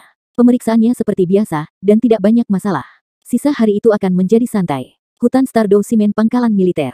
Faktanya, fasilitas hiburan di dalamnya dilengkapi dengan baik dan semarak. Tadi malam, dia banyak minum di bar. Namun, sebagai salah satu tenaga teknis di dunia kerja, dia tidak akan pernah membiarkan kehidupan pribadinya mengganggu pekerjaannya. Bip, bip. Sementara itu, komunikator tiba-tiba mati. Hah, Sister Sing buru-buru melihat ke layar di depannya. Apa yang salah? Sister Sing buru-buru bertanya. Laporkan ke menara. Penjaga cadangan Nona Gu Yuena meminta untuk kembali. Pada saat yang sama, dia ditemani oleh Tuan Su Sengkun. Sister Sing berbicara, setujui pembebasan mereka setelah memeriksa kartu identitas mereka. Iya, saudari Sing memutus komunikator saat dia bergumam pada dirinya sendiri, para roher VIP ini selalu menggunakan transportasi istimewa mereka untuk masuk tanpa pemberitahuan sebelumnya. Ya ampun, bip, bip, 895 memasuki benteng. Tuan Su Sengkun tidak memiliki kartu identitas, sedangkan kartu identitas Gu Yuena masih berlaku. Bagaimana saya mengelola situasi ini? Sister Sing tercengang sejenak, dia tidak memiliki kartu identitas. Apa yang sedang terjadi? Tuan Su Sengkun berkata dia meninggalkannya. Hati Sister Sing menjadi dingin sesaat saat dia berbicara dengan suara yang dalam, meninggalkannya. Bagaimana mungkin? Bawa mereka ke ruang observasi sebelum memanggil pasukan inspeksi untuk memverifikasi identitasnya. Iya, gerbang baja di depan mereka perlahan terbuka saat Tang Wulin dan Gu Yue masuk bersama. Penampilannya saat ini sama dengan Su Sengkun dengan ekspresi serius di wajahnya. Dia bahkan telah mengadopsi bentuk tubuh Su Sengkun menggunakan kekuatan jiwa dan kekuatan garis keturunannya. Dia mengenakan jubah biasa. Gu Yue mengikuti sisinya dengan sikap hormat. Tuan Su Sengkun, kami perlu memanggil pasukan pengamat untuk memverifikasi identitas Anda karena Anda telah meninggalkan kartu identitas Anda. Nona Gu Yuena, identitas Anda sudah diperiksa, jadi Anda diizinkan masuk. Gu Yuena, dada Tang Wulin menegang sesaat ketika dia mendengar nama Gu Yue. Dia berbalik dan melihat ke arah Gu Yue di sisinya. Mengapa mereka memanggilnya Gu Yuena? Tentu saja, dia tidak akan merasa bingung jika itu hanya nama yang digunakan sebelumnya karena nama hanyalah sebutan. Namun, Gu Yue memiliki penampilan naer saat ini. Situasinya berbeda sekarang. Meskipun dia merasa terkejut di dalam hatinya, dia tampak tenang dan tenang. Bagaimanapun, niat utamanya adalah meninggalkan benteng. Tidak perlu, saya akan bergabung dengan Tuan Su Sengkun untuk memverifikasi identitas kita bersama. Gu Yue langsung menolak. Sementara itu, dinding di depan terbuka untuk menampakkan benda berbentuk kotak logam persegi di dalamnya dengan beberapa lampu sinyal yang berkedip-kedip di permukaannya. Akankah kedua tamu kita yang dihormati mengikutiku? Setelah mengatakan itu, kotak persegi itu maju ke depan dan membimbing mereka menuruni jalan beraspal logam melalui pintu besi. Tang Wulin hanya bisa mengandalkan kekuatan persepsi spiritualnya untuk merasakan sekelilingnya setelah dia kehilangan bimbingan tumbuhan saat memasuki tempat ini. Namun, dia segera menemukan bahwa usahanya sia-sia. Dinding logam di sekitarnya memiliki ketebalan lebih dari 2 kaki. Selain itu, dindingnya pasti dibentengi dengan energi jiwa yang ditanamkan yang bahkan pembangkit tenaga listrik judul Douluo tidak dapat melarikan diri dari tempat ini dengan paksa, apalagi manusia yang lebih rendah. Benteng itu diperkuat dengan pertahanan sedemikian rupa sehingga sangat sulit untuk meninggalkan tempat ini tanpa terdeteksi. Mereka mengikuti robot itu hingga melintasi jalur beraspal logam dan masuk melalui pintu besi tebal. Mereka tiba di ruangan logam yang disegel serupa. Tang Wulin bisa melihat segala macam perangkat jiwa yang kuat di semua sudut ruangan. Ini seharusnya yang disebut ruang observasi. Tang Wulin dengan tenang duduk di kursi sementara Gu Yue berdiri di sampingnya dengan ekspresi dingin namun tenang, seperti dirinya sebelumnya. Untuk memastikan bahwa dia mempertahankan kondisinya saat ini, Tang Wulin menghabiskan banyak upaya untuk melatihnya kemarin. Tidak butuh waktu lama sebelum bagian tembok terbuka dengan beberapa orang keluar dari dalam. Mereka semua mengenakan pakaian perang dan dipersenjatai dengan senjata jiwa di tangan mereka. Perangkat jiwa di sekitarnya segera menyala dan ditujukan ke Tang Wulin dan Gu Yue. Tindakan mereka yang mencolok akan segera memicu serangan habis-habisan. Orang yang bertanggung jawab tampaknya berusia lebih dari 40 tahun. Dia mengambil beberapa langkah ke depan dan berbicara dengan dingin, "Spiriter Su Sengkun, mengapa identitas Anda tidak dengan Anda?" "Aku meninggalkannya," Tang Wulin berbicara dengan nada datar. Inspektur berbicara dengan ekspresi serius di wajahnya, "Sebagai pejabat tinggi di Pagoda Jiwa, saya akan mengambil tindakan disipliner terhadap Anda karena melanggar peraturan. Mohon dicatat, dimengerti." Suara Tang Wulin terdengar persis seperti suara Su Sengkun sehingga dia tidak bisa dibedakan dari orang yang dia tiru. Inspektur berbicara, "Saya akan mulai memverifikasi identitas Anda selanjutnya. Silakan lakukan pengenalan sidik jari dan iris." Inspektur lainnya berjalan dengan sebuah instrumen di tangannya saat dia mengatakan itu. Tang Wulin pernah belajar dari iblis lama bahwa dia perlu menggunakan metode dengan tingkat keberhasilan setidaknya 60% untuk melakukan infiltrasi yang sempurna. Nanti, ia perlu secara bertahap meningkatkan tingkat keberhasilannya melalui observasi dan adaptasi selama proses infiltrasi. Saat ini, tidak ada gunanya baginya untuk mengamati lebih jauh karena dia sudah menghadapi situasi yang membuatnya tidak mungkin untuk meningkatkan tingkat keberhasilannya. Tang Wulin berdiri untuk melakukan pengenalan sidik jari dan iris. Tiba-tiba, dia melingkarkan lengannya di sekitar Gu Yue, yang berada di sisinya, dengan kecepatan kilat sambil mundur pada saat bersamaan. Salah satu tangannya sudah mencekik di tenggorokan Gu Yue. Perangkat jiwa sistem pertahanan segera bereaksi terhadap situasi dengan menembakkan sinar yang tak terhitung jumlahnya yang menutupi tubuh Tang Wulin. Pada saat yang sama, Tang Wulin membuat reaksi yang sangat aneh. Dia menarik Gu Yue saat dia melangkah mundur. Dia menggunakan tubuh Gu Yue untuk melindungi dirinya sendiri sementara lapisan cahaya kuning berkabut menyebar langsung ke tubuh bagian atas Gu Yue. Sinar yang ditembakkan ke cahaya kuning tersebar terpisah. Tang Wulin menyeret Gu Yue saat mereka mundur ke sudut. Setidaknya, dia tidak harus menghadapi musuhnya dari keempat arah dalam posisinya saat ini. Hentikan serangannya atau aku akan membunuhnya. Suara sedingin es Tang Wulin bergema ke seluruh ruangan. Semua serangan berhenti tiba-tiba sementara para pengawas juga terkejut. Ini adalah pertama kalinya mereka menangani situasi seperti itu. Di sisi lain, Gu Yue begitu asyik dengan tindakan itu sehingga wajahnya dipenuhi dengan keterkejutan dan ketakutan. Gu Yue adalah trik terakhir Tang Wulin. Tidak ada keraguan bahwa posisi Gu Yue agak tinggi di pagoda roh. Selain itu, gurunya adalah wakil ketua pagoda jiwa. Setidaknya ada kepastian dalam menggunakan hidupnya untuk memeras pagoda jiwa. Meskipun tingkat keberhasilannya bahkan mungkin tidak 60%, itu akan dianggap sukses jika Gu Yue bisa bekerja sama dengannya. Tang Wulin hanya memiliki rencana ini karena tidak ada kesempatan lain. Cahaya kuning yang mengelilingi tubuh Gu Yue berasal dari tulang torso Raja Naga Gunung. Dia menggunakannya untuk menyembunyikan identitasnya sehingga dia tidak perlu melepaskan jiwa bela diri dan baju perangnya. Kamu siapa? Anda bukan Pak Spiriter. Inspektur itu berteriak dengan marah. Tang Wulin mengeluarkan hawa dingin. Tentu saja tidak, tapi kalian semua seharusnya sudah memverifikasi bahwa gadis yang bersamaku adalah pejabat tinggi pagoda jiwa. Biarkan aku keluar dari tempat ini, atau aku akan membunuhnya jika tidak. Kita akan binasa bersama sebagai upaya terakhirku.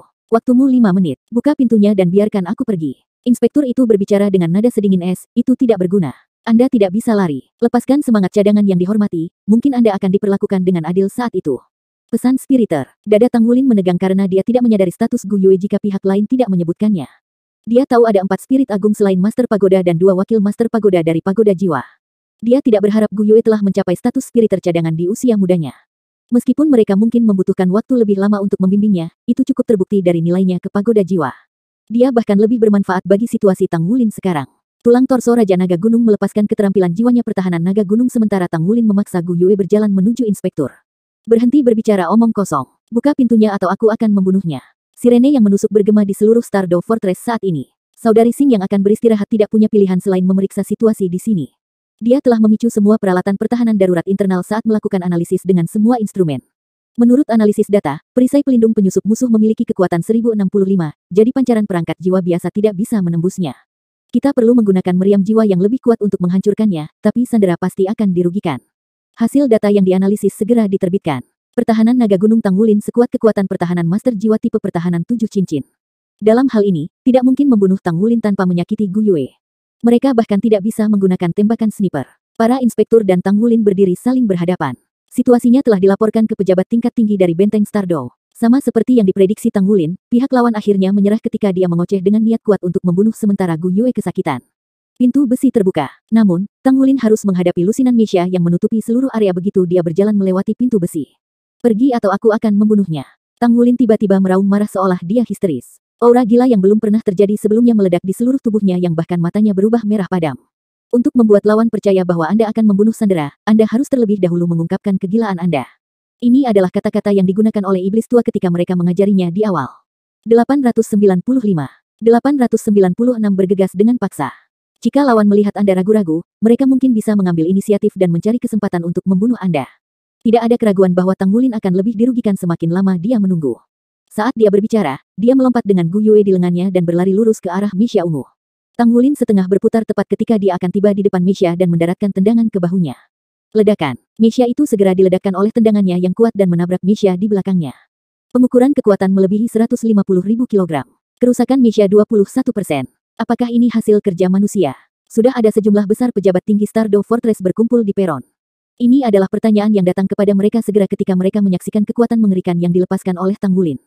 Mereka mengira sosok itu tampaknya Su Sengkun, tetapi seluruh tubuhnya memancarkan aura amarah.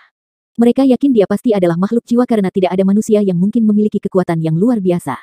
Itu adalah masalah penting ketika seekor binatang melarikan diri, tetapi roh penyimpan Gu Yuena tidak diragukan lagi bahkan lebih penting.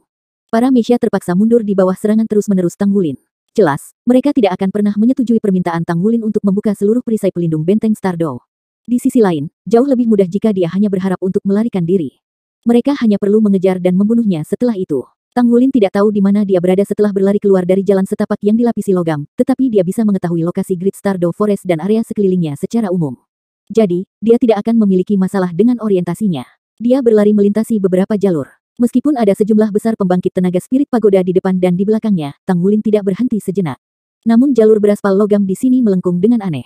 Dia akan kehilangan arah jika ini terus berlanjut. Tidak ada keraguan bahwa pembangkit tenaga spirit pagoda sedang menunggu kesempatan baginya untuk membuat kesalahan atau kelelahan sebelum mereka membunuhnya dengan satu pukulan fatal untuk menyelamatkan Gu Yue. Dia tidak bisa mengikuti buku peraturan lagi. Tang Wulin berhenti bergerak. Salah satu tangannya terus menahan sandera Gu Yue sementara dia menghancurkan yang lainnya ke dinding di belakangnya saat dia berbalik. Raungan naga yang dalam terdengar. Dia mengaktifkan kekuatan garis keturunannya, tetapi sisiknya tidak dapat dilihat. 100.000 kilogram kekuatan tidak manusiawi menabrak dinding logam. Dinding, diperkuat oleh perisai energi setebal 1 meter, segera melengkung ke dalam dengan suara benturan yang luar biasa. Tang Wulin menggunakan sikunya untuk memukulnya sekali lagi. Gelombang kejut dari tabrakan membuat pembangkit tenaga spirit pagoda di tempat kejadian bergidik ketakutan. Dia melakukan ini 3 kali, menciptakan lubang besar di belakang punggungnya yang memperlihatkan ruang yang agak terbuka. Dia menarik Gu Yue saat mereka berlari ke dalam lubang tanpa ragu sedikit pun. Dia terus bergerak maju sesuai dengan arah yang ada di pikirannya. Dia akan segera menerobos dengan kekuatan kasarnya ketika dia tiba di lokasi. Jika pagoda roh melepaskan perisai energi pelindungnya, Tang Wulin akan segera mengancam kehidupan Gu Yue, sementara dia akan menggunakan kekuatannya yang mengerikan untuk menabrak dinding sampai dihancurkan dengan paksa tanpa perisai energi. Tang Wulin menolak untuk mengakui bahkan ketika perwakilan spirit pagoda mengungkapkan keinginan mereka untuk membawanya ke pintu keluar. Dia hanya akan menggunakan metode biadabnya dan mencari jalan keluar untuk dirinya sendiri. Ledakan. Hanya penyok kecil yang muncul saat dia membentur dinding untuk ke-7 kalinya. Jika dinding dari sebelumnya setebal 1 meter, maka yang ditemukan Tang Wulin ini setidaknya setebal 5 meter. Itu sama sekali tidak mungkin baginya untuk berlari keluar dari tembok bahkan dengan kekuatannya. Namun, dia tidak terkejut tetapi sangat senang dengan penemuan itu. Sebagai benteng bersenjata, pertahanan terkuatnya tidak diragukan lagi berada di daerah pinggirannya. Mereka sangat mungkin sudah berada di dinding luar. Apa yang harus dia lakukan? Dia memiliki trik lama di lengan bajunya.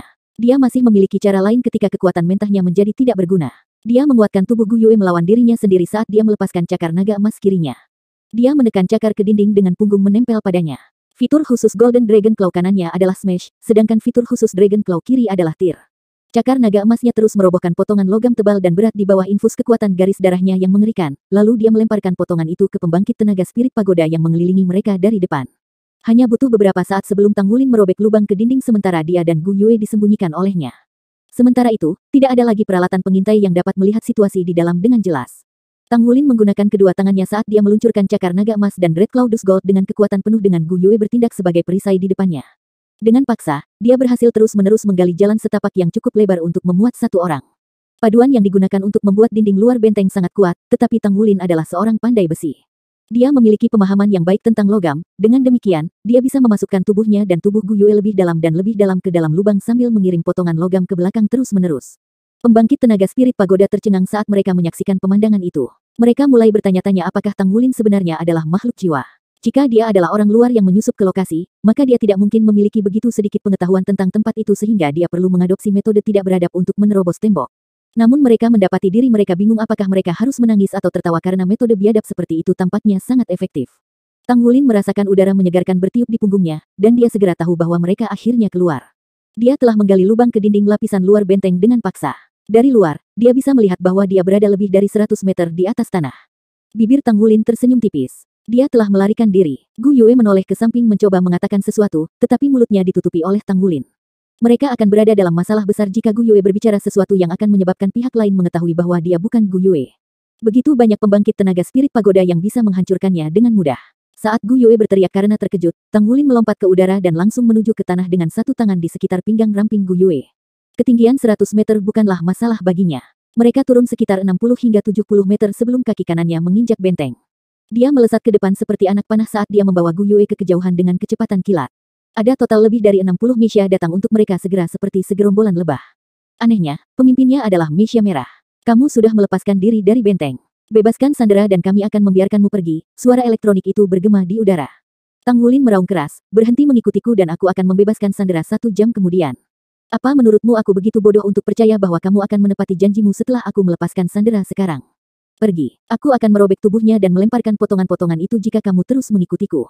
Tang Wulin mengayunkan tangan kanannya saat dia meraung marah dan melemparkan jaket Gu Yue keluar. Sedikit kesal, Gu Yue cemberut, tapi dia tidak berbicara, seperti yang diperintahkan. Seperti yang diharapkan, pengejar mereka melambat saat melihat jaket itu. Tang Wulin menggendongnya saat dia berlari liar dengan kecepatan penuh untuk melarikan diri ke arah yang acak. Mengabaikan genggaman pagoda roh bukanlah tugas yang sederhana karena memiliki teknologi paling mutakhir yang tersedia di Federasi, dan radar mereka mampu mencakup area yang sangat luas. Mereka bahkan dapat meminta bantuan militer dari Federasi. Oleh karena itu, Tang Wulin segera melepaskan jiwa bela diri Kaisar Blue Silvernya segera setelah dia membawa Gu Yue ke hutan.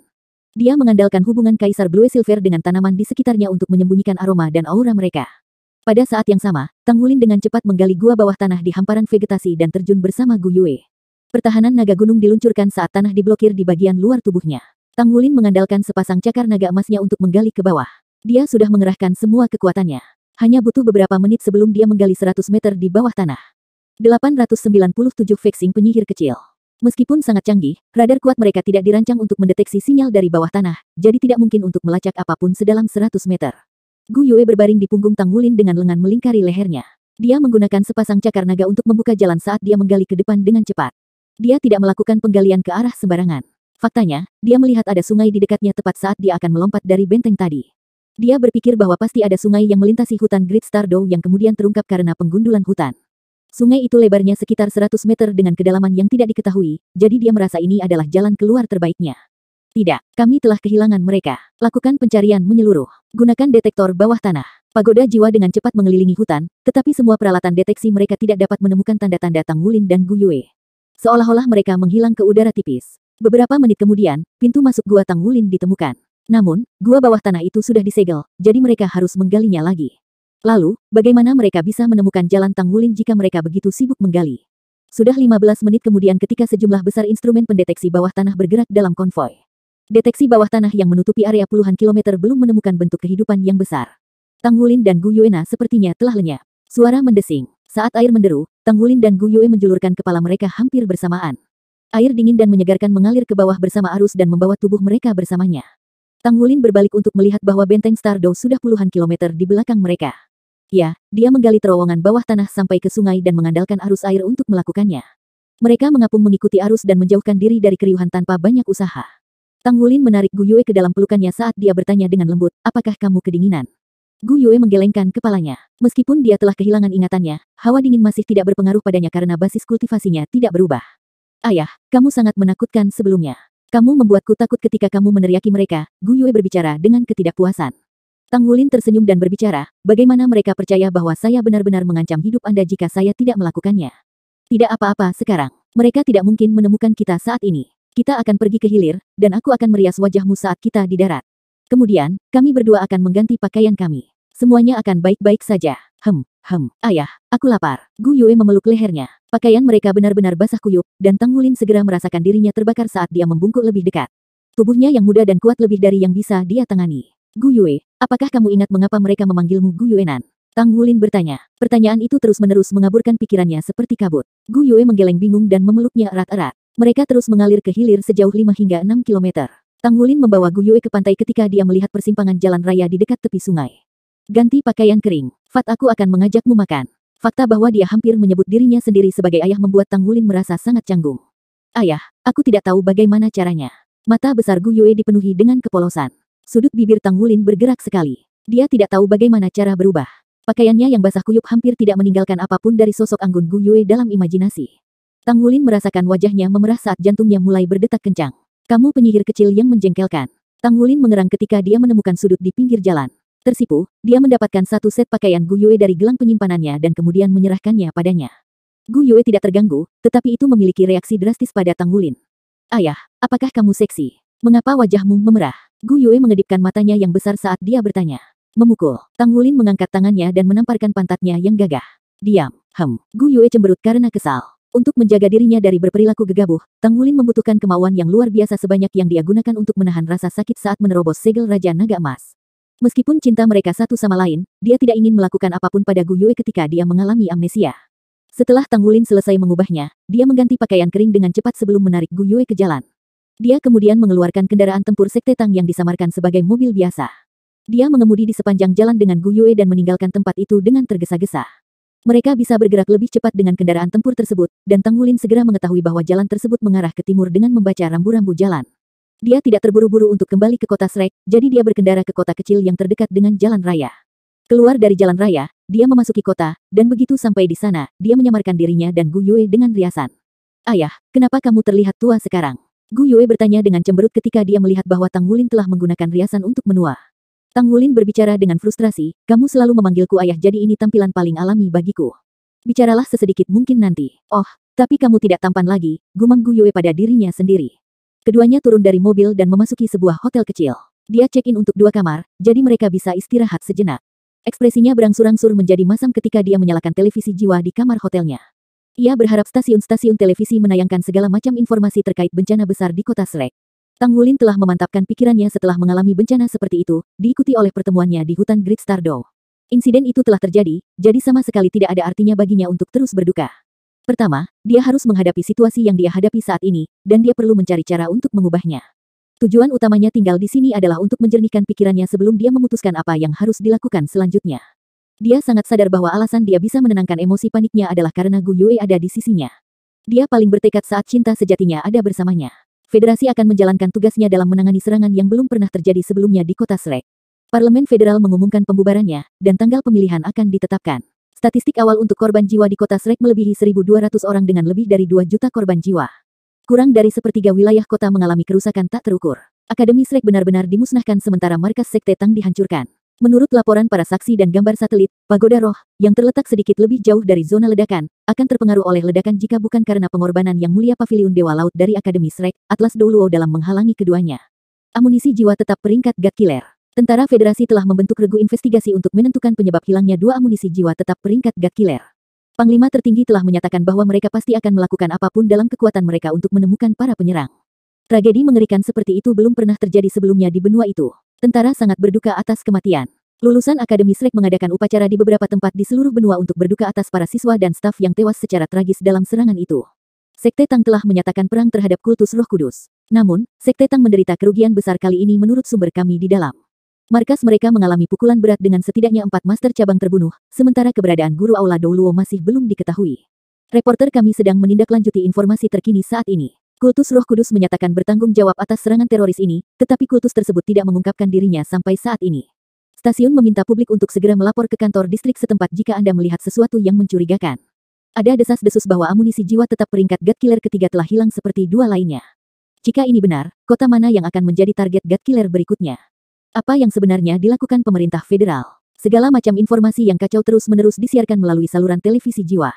Saat dia menonton televisi, Tang Wulin tidak memperhatikan bahwa dia mengepalkan tinjunya begitu erat sehingga kukunya menancap di telapak tangannya.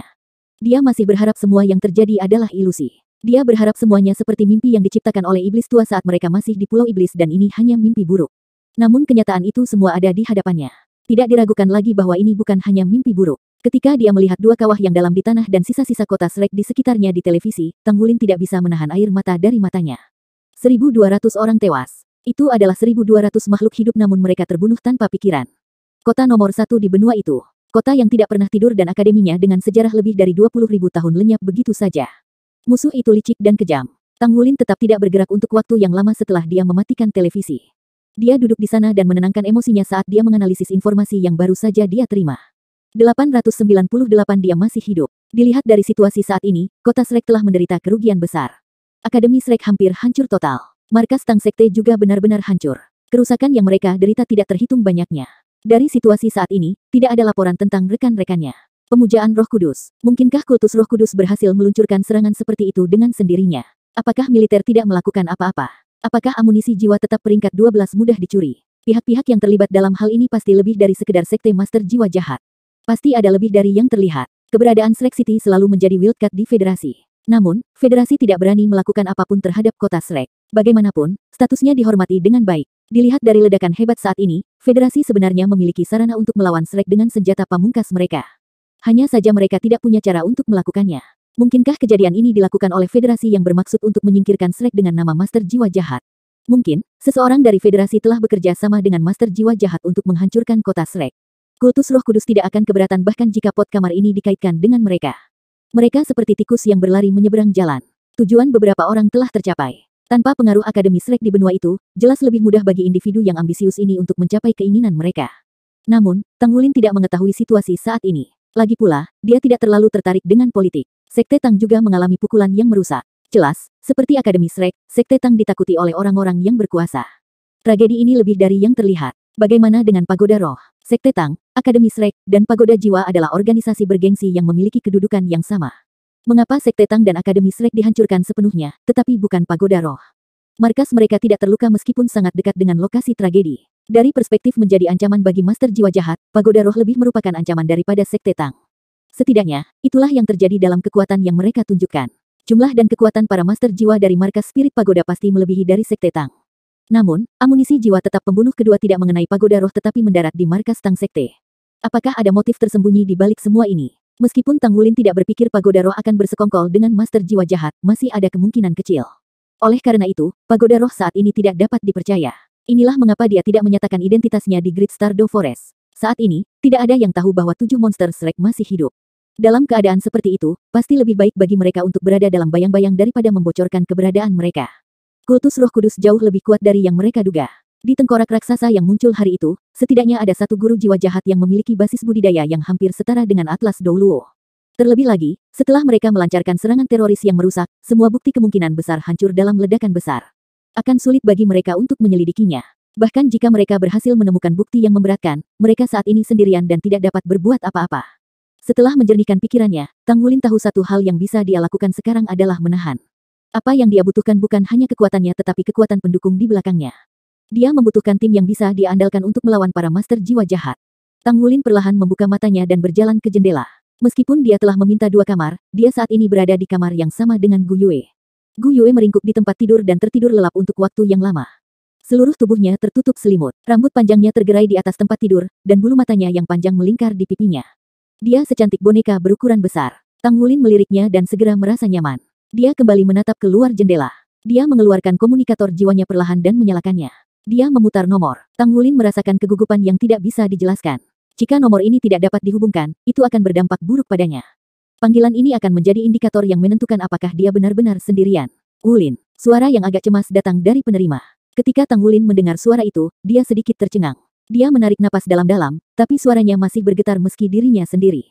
Singlan, aku baik-baik saja. Ujung gagang telepon yang lain terdiam. Tepat ketika Tang Wulin mengkhawatirkan yang terburuk, sorakan yang memekakkan telinga tiba-tiba datang dari gagang telepon. Air mata segera membasahi pipi Tang Wulin. Dia mendengar suara mereka. Riuh rendah suara termasuk Ye Xinglan, Xie Xie, Yuanen, Su Xiaoyan, dan Su Lizi. Semua orang ada di sana. Meskipun suara mereka sedikit histeris karena kegembiraan mereka, Tang Wulin masih bisa memilih suara masing-masing. Itu mereka, itu benar-benar mereka. Mereka semua hidup, mereka baik-baik saja. Tang Wulin merasa dirinya tersedak dan kehilangan kata-kata. Mereka pasti adalah orang-orang yang selamat dari bencana. Kakak, kakak, teriak Xie Xie dan berteriak melalui gagang telepon.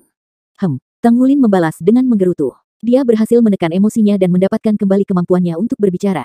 Kakak, kamu di mana? Apakah kamu benar-benar hidup? Aku tidak sedang bermimpi, kan? Suara Xie Xie bergetar. Tang Wulin bisa merasakan kegembiraan dalam suaranya saat ini. Saya masih hidup, saya baik-baik saja. Gu Yue menyelamatkanku. Tanda yang dia berikan padaku telah membawanya ke sisiku tepat pada waktunya. Kemudian, kami diangkut bersama ke tempat yang jauh. Saya baik-baik saja sekarang. Saat ini saya berada di kota kecil sekitar 200 km dari kota Shrek. Saya bahkan tidak tahu nama kota ini. Bagaimana dengan kalian? Di mana kalian sekarang? Apakah semuanya baik-baik saja? Ye Xinglan mengambil komunikator jiwa dari Xie Xie. Kami semua baik-baik saja. Kami berada di Heaven Dow City sekarang. Yang mulia Roh Kudus Douluo juga baik-baik saja. Tapi, emosinya adalah Roh Kudus Douluo. Tubuh Tang Wulin bergetar. Memang benar, Roh Kudus Douluo sepertinya pingsan beberapa hari yang lalu. Dia masih hidup. Dengan Hyper Douluo yang masih hidup, segalanya menjadi lebih baik dari yang dia harapkan. Namun, ketika dia memikirkan hubungannya dengan Yun Ming, Tang Wulin merasa hatinya sedih. Dia membayangkan menempatkan dirinya pada posisinya. Jika sesuatu telah terjadi pada Gu Yue, berapa banyak rasa sakit yang akan dia rasakan. Hiburlah yang mulia dulu. Saya akan bertemu dengan kalian secepat mungkin. Juga, Xinglan, jangan hubungi siapapun untuk saat ini, termasuk Sekte Tang. Akademi sudah selesai, tapi kita harus kuat. Sebagai pengingat kata-kata terakhir Master Pavilion, kami adalah harapan terakhir Akademi. Akankah Akademi hanya memiliki harapan jika kita sehat dan hidup? Sekarang, kita harus melindungi diri kita sendiri dulu, apakah Anda mengerti? Jadi, apapun yang Anda lakukan, jangan mengungkap identitas Anda. Yang terbaik adalah selalu menyamar. Ya, saya rasa juga begitu, kata Ye Xinglan. Kami sudah menyamar sebelum kami datang ke Heaven Dow City, tapi kami tidak menghubungi siapapun. Suatu hari, kami pikir kami melihat Gu Yue muncul, tetapi kami tidak yakin apakah Anda dihancurkan oleh amunisi jiwa tetap atau apakah Anda masih hidup. Itu sebabnya kami sudah menunggu sejak kami datang ke sini. Wulin, silakan datang. Kami menunggumu. Tolong hati-hati. Tang Wulin memperhatikan bahwa Ye Xinglan yang selalu tenang dan mantap sekarang tampaknya mengalami sakit yang menyayat hati. Oke, tunggu aku. Aku akan pergi secepatnya. Tetap berhubungan. Tang Wulin mengakhiri panggilan dan menyeka air mata di wajahnya.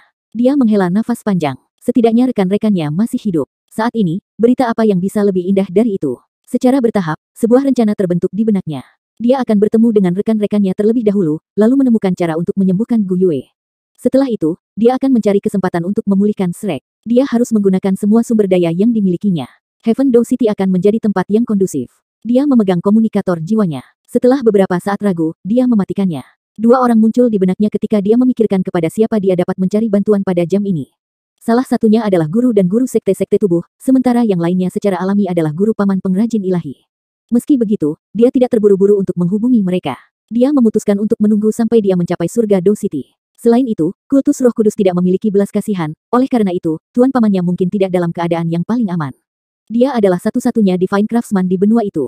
Meskipun dia mungkin bukan ancaman langsung bagi kultus Roh Kudus, dia masih bisa menghasilkan armor perang 4 kata. Tang Wulin kembali ke tempat tidur. Ketika dia berbaring di tempat tidur, rasa lelah segera melanda seluruh tubuhnya. Namun, itu bukanlah kelelahan fisik, tetapi mental. Dia hanya merasa lebih baik setelah dia memeluk Gu Yue melalui selimut. Dia segera tertidur lelap. Keduanya bangun keesokan harinya. Hari sudah larut. Mereka makan makanan, lalu mengendarai kendaraan tempur Sekte Tang. Mereka melaju di sepanjang jalan. Tang Wulin sudah melihat alat navigasi di kendaraan. Dia memilih rute yang sedikit memutar dan berlawanan arah dengan kota Shrek. Dia menuju ke surga Dow City. Pada saat ini, dia tidak bisa bersikap lalai. 899 monster berkumpul. Sepanjang perjalanan mereka, Mesha terbang melewati kepala mereka sebanyak 6 kali. 3 pesawat tempur terbang melewati mereka juga. Sungguh tak terbayangkan betapa tegangnya situasi di sekitar kota Shrek. Ledakan dahsyat itu telah menyentuh kehidupan banyak orang. Seluruh populasi di benua itu sangat ketakutan sehingga mereka bahkan takut pada bayangan mereka sendiri. Tang Wulin akhirnya pergi ke surga Dow City saat senja. Dia menghubungi Ye Xinglan lagi dan akhirnya bertemu dengan semua orang di sebuah hotel kecil yang terpencil. Yang lainnya hampir menghampirinya. Semua orang memeluknya erat-erat. Su Xiaoyan dan Su Lizhi terisak-isak. Semua orang tahu bahwa jika bukan karena Tang Wulin datang untuk menyelamatkan mereka hari itu dan menerima pukulan dari amunisi jiwa tetap yang kuat yang peringkatnya tidak diketahui, mereka semua pasti sudah mati. Saat itu, Tang Wulin tidak tahu bahwa Gu Yue akan muncul untuk menyelamatkannya. Kamu akhirnya kembali. Jika Anda kembali, saya juga bisa bebas dari tanggung jawab yang berat ini. Kapten, selamat datang kembali ke tim, Ye Xinglan dengan sungguh-sungguh berkata kepada Tang Wulin. Ya, mereka adalah pasukan Shrek, harapan terakhir bagi Akademi Shrek. Selain itu, mereka adalah generasi 7 monster Shrek saat ini. Mereka tidak bisa mengelak dari tanggung jawab untuk menghidupkan kembali Shrek. Ayah, siapa mereka? Pada saat ini, suara yang sedikit bingung datang dari belakang Tang Wulin.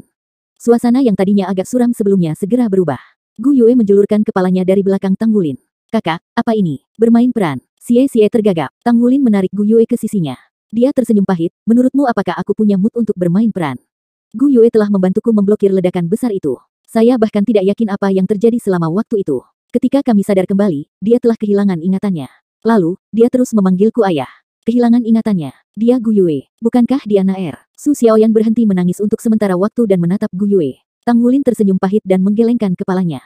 Dia secara singkat menceritakan peristiwa yang terjadi setelah dia bertemu Gu Yue, dan bagaimana dia mengenalinya sebagai Gu Yue meskipun dia tampak seperti Naer sekarang untuk rekan-rekannya. Xie mencoba bertanya, Gu Yue, apa kamu tahu siapa aku? Selain Tang Wulin, dia dan Su Xiaoyan telah mengenal Gu Yue paling lama. Bukan saya. Gu Yue menggelengkan kepalanya, dia bingung. Ye Xinglan, yang selalu kuat, memiliki mata yang memerah. Itu semua karena dia ingin menyelamatkan kita. Apa yang kita lakukan dengan kondisinya saat ini? Bisakah dia dirawat? Tang Wulin tersenyum pahit dan berkata, saya tidak tahu. Setelah kita keluar dari bahaya, aku memilih untuk datang dan bertemu kalian. Kita harus memikirkan cara untuk merawatnya setelah ini. Masalahnya, saya juga tidak yakin apakah kita bisa dengan kondisi ini. Coba saya lihat, suara yang sangat parau terdengar. Seseorang keluar dari ruang dalam. Ketika Tang Wulin melihatnya, dia hampir tidak bisa mempercayai matanya sendiri. Yali telah berubah, penampilan luarnya telah berubah total. Dia sepertinya mengalami dehidrasi parah. Wajahnya tampak pucat dan kurang vitalitas. Dia kurus sampai tulang. Wajah cantiknya yang awalnya tak tertandingi bahkan tampak layu. Rambut panjangnya sekarang putih keabu-abuan. Seolah-olah dia menjadi tua dalam semalam. Yang mulia, Anda, Tang Wulin menatapnya dengan kaget. Yali terhuyung sedikit saat dia berjalan. Dia perlahan berjalan ke Tang Wulin dan menggelengkan kepalanya ke arahnya. Matanya merah dan tidak bernyawa. Dia mengangkat tangannya, yang bersinar dengan cahaya putih lembut, dan dengan lembut menekannya ke dahi Gu Yue. Hal paling mengerikan yang pernah terjadi pada seseorang adalah mati di dalam. Tanpa ragu, hati roh kudus Douluo telah mati bersama Atlas Douluo. Di tengah lingkaran putih yang dilepaskan oleh Yali, Gu Yue tampak bingung dan bingung. Namun, ternyata dia tidak merasakan apapun. Setelah beberapa saat, Yali perlahan menarik tangannya. Dia sedikit cemberut, kondisinya cukup unik, tidak ada kelainan pada fungsi tubuhnya. Laut jiwanya pasti mengalami semacam pukulan yang menyebabkan kerusakan sel otaknya. Ini telah menyegel ingatannya yang membuatnya dalam keadaan kehilangan ingatan. Tang Wulin bertanya dengan cemas, bisakah kondisinya disembuhkan? Yali menjawab, itu tidak mudah. Organ tubuh manusia yang paling rumit adalah otak. Otak adalah entitas yang sangat misterius. Menurut penelitian Federasi, ada terobosan terbatas mengenai otak manusia, dan tidak mungkin kita bisa mengetahui semua rahasianya. Yang paling bisa kita lakukan adalah membagi otak menjadi beberapa wilayah sederhana. Namun, belum ada definisi yang jelas mengenai wilayah tersebut. Itu juga salah satu bidang penelitian yang lebih penting dari teknologi jiwa. Kita harus memperlakukannya dengan hati-hati, jika tidak, kita mungkin melukai sel sarafnya dalam proses tersebut dan menyebabkan kerusakan permanen padanya. Setelah mendengar kata-katanya, Tang Wulin tidak bisa menahan nafas dingin. Orang di hadapannya ini adalah master jiwa sistem pemulihan terbaik saat ini di benua. Jika dia mengatakan bahwa kondisi Gu Yue rumit, maka itu benar-benar rumit. Saat dia melihat kulit Tang Wulin yang berubah, Yali berkata, jangan khawatir, bukannya tidak ada yang bisa kami lakukan untuk mengatasi kondisinya. Secara umum, ketika kita dihadapkan pada kondisi seperti itu, kita hanya perlu menemukan harta surga dan bumi yang cocok untuk membantunya memperkuat fungsi tubuhnya. Ini termasuk saraf otaknya juga. Kami akan memperkuat daya tahan tubuhnya untuk menghilangkan faktor patogen untuk mengembalikan otaknya normal. Secara alami, ingatannya akan pulih. Satu-satunya harta surga dan bumi yang terlintas dalam pikiran yang dapat mengobati kondisinya disebut Velvet Skirich Chrysanthemum. Ini sangat jarang, dan kami membutuhkan yang setidaknya berumur 10.000 tahun. Jika Shrek masih ada, kita bisa memanfaatkan sumber daya akademi untuk mencarinya, tapi sekarang saat dia mengatakan ini, tatapannya langsung menjadi gelap. Semua orang terdiam. Hati setiap orang sepertinya terbebani oleh balok timah yang berat. Shrek tidak ada lagi, akarnya tidak lebih. Tang Wulin menarik napas dalam-dalam, Yang Mulia, kami pasti akan membangun kembali Shrek dan mendapatkan kembali kejayaan Shrek di benua ini. Saya berjanji. Yali mengangguk sedikit, tapi kepahitan terlihat di wajahnya. Masa depan tergantung pada kalian semua. Saya akan mendukung Anda dengan semua yang saya miliki. Setelah dia mengatakan ini, dia berbalik dan kembali ke kamar. Dia tetap hidup sudah menunjukkan tekadnya yang besar. Dia berpegang pada harapan melihat Shrek dibangun kembali dan juga memenuhi keinginan terakhir Atlas Douluo. Sebagai Master Pavilion Dewa Laut, Yunming menyaksikan kehancuran Akademi Shrek. Rasa sakit yang dia alami tidak dapat dipahami. Jika bukan karena dukungan yang dia dapatkan dari pemikiran untuk memenuhi keinginan terakhirnya, Yali pasti sudah mengikutinya ke dunia bawah. Velvet Skirich Chrysanthemum. Tang Wulin menarik tangan Gu Yue. Semangatnya ditentukan. Harta surga dan bumi ini cepat atau lambat akan ditemukan. Dia pasti akan menyembuhkan Gu Yue. Dia saat ini adalah tulang punggung grup. Tidak peduli apa, dia tidak bisa diam. Shrek ditinggalkan dengan kekuatan mereka yang sedikit sekarang. Sebagai kapten, dia tidak bisa menghindar dari memikul beban yang sangat besar ini dan harapan Shrek. Semuanya, bersiaplah. Langit belum menimpa kita. Shrek masih memiliki kita. Karena Akademi telah memilih kami sebagai Shrek Seven Monsters saat ini, itu berarti kami cukup mampu. Masa depan Shrek bergantung pada kita sekarang. Itu tanggung jawab dan tugas kita. Akademi telah membina kami, dan kami bangga menjadi bagian dari Akademi. Dalam hati saya, Shrek selamanya adalah Akademi terbaik di dunia. Terlepas dari berapa lama, kita harus terus maju dengan berani. Kita harus bangkit kembali dari tempat kita jatuh. Ye Xinglan menjejakkan kakinya dengan kuat di samping Tang Wulin. Dia berkata dengan suara rendah, Wulin, beritahu kami. Apa yang harus kita lakukan mulai sekarang? Tang Wulin merendahkan suaranya dan berkata, situasi di luar saat ini sangat rumit.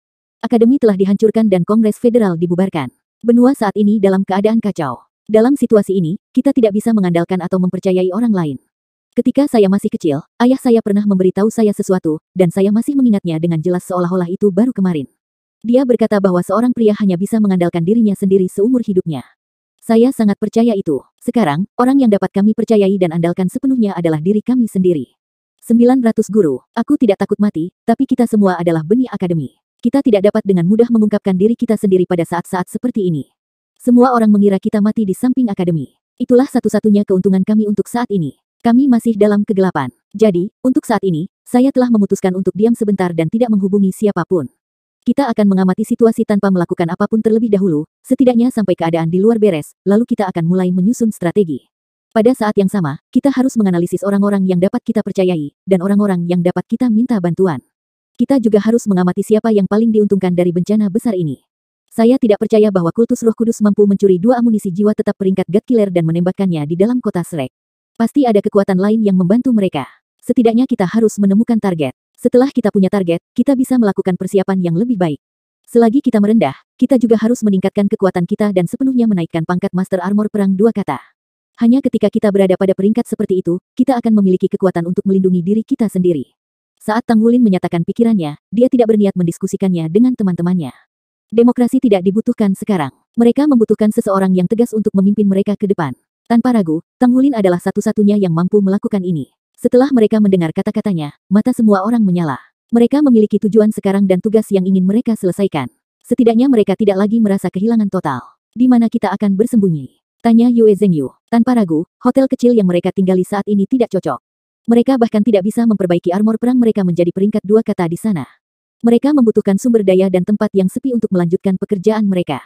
Tang Wulin menjawab, saya akan memikirkan sesuatu. Saat dia mengatakan ini, dia mengeluarkan komunikator jiwanya sendiri dan memutar nomor.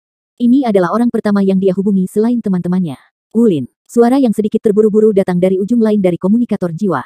Air mata langsung mengalir ke mata Tang Wulin saat mendengar suara ini. Dia berhasil menekan emosinya yang melonjak saat dia dengan lembut menjawab, guru. Ya, orang pertama yang dia pilih untuk dihubungi adalah salah satu gurunya. Orang itu adalah Master Sekte Tubuh Sekte saat ini, Tubuh Douluo Mu Ye. Mu Ye berkata dengan tergesa-gesa, di mana kamu? Apa kamu baik-baik saja? Srek. Tang Wulin tersenyum pahit. Guru, saya baik-baik saja. Kamu di mana juga? Apakah paman tuanku baik-baik saja? Ketika mendengar pertanyaan Tang Wulin, Mu Ye langsung terdiam. Paman tuanmu adalah... Hati Tang Wulin menegang. Apakah sesuatu terjadi padanya? Apakah semuanya berubah seperti yang dia harapkan? Dia telah mengantisipasi bahwa kultus Roh Kudus tidak akan meninggalkan paman tuannya, satu-satunya pengrajin ilahi di benua itu karena mereka cukup berani untuk menyentuh Srek dan Sekte Tang. Mu Ye menjawab, untungnya, saya ada di sisinya. Kami berlari cukup cepat, dan dia masih hidup, tapi lukanya sangat serius. Tubuhnya diserang oleh roh gelap Master Jiwa Jahat, dan dia saat ini koma. Kami berada di pegunungan di pinggiran Heaven Do City. Ada rumah persembunyian sekte tubuh di sini. Setelah Tang Wulin mendengar kata-kata Mu Ye, dia menghela nafas lega. Setidaknya paman tuannya masih hidup. Tang Wulin sedikit menyipit. Guru, bisakah Anda memberi saya alamat? Kami akan pergi. Mu Ye berhenti, sepertinya sedang memikirkan sesuatu. Setelah beberapa saat, dia berkata, Wulin, kamu harus membuktikan identitasmu padaku dulu. Anda termasuk dalam daftar resmi korban, Anda tahu. Tang Wulin berkata, tentu saja. Bagaimana saya harus membuktikan diri? Mu Ye bertanya, apa pangkat tempaanmu saat ini? Tang Wulin menjawab, peringkat Saint Craftsman. Saya baru saja mencapai peringkat ini ketika saya belajar di bawah Anda dan Paman Master di Heaven Do City. Pada saat yang sama, saya belajar bagaimana mengontrol energi tubuh saya dengan hati-hati ke setiap serat otot saya dari Anda. Anda telah mengajari saya bahwa ketika saya dapat mengontrol tubuh saya di tingkat sel, maka saya telah benar-benar menguasai teknik rahasia sekte tubuh. Wah, Mu Ye sepertinya menghela nafas panjang, baiklah, aku juga akan membuktikan identitasku padamu. Saat itu, ketika kita bepergian ke Kekaisaran Bintang Luo, aku meletakkan dasar yang kokoh untukmu selama 49 hari pelatihan dasar. Tepi bibir Tang Wulin bergerak sedikit, guru, tolong beritahu saya alamat Anda. Kami akan bergegas secepatnya. Baik, Mu Ye memberinya alamat dan rute yang harus mereka ambil. Tang Wulin mengakhiri panggilan dan menghela nafas lega. Beberapa orang yang bisa dia percayai saat ini secara alami adalah guru dan paman tuannya. Guru Mu Chen sudah berada di kota Srek sejak awal, tetapi nasibnya tidak diketahui. Oleh karena itu, orang pertama yang dia pikir untuk dihubungi secara alami adalah Mu Ye dan Zhen Hua. Setelah mengakhiri panggilan dengan Mu Ye, dia segera menghubungi nomor lain. Ketika dia memutar nomor ini, tangannya sedikit gemetar. Nada deringnya berdering sekitar 5 kali, tapi tidak ada yang mengangkatnya. Hati Tang Wulin mau tidak mau tenggelam ke dasar lembah. Tepat ketika dia akan mengakhiri panggilan, panggilan itu tiba-tiba terhubung. Siapa ini? Suara rendah dan serak datang dari ujung sana.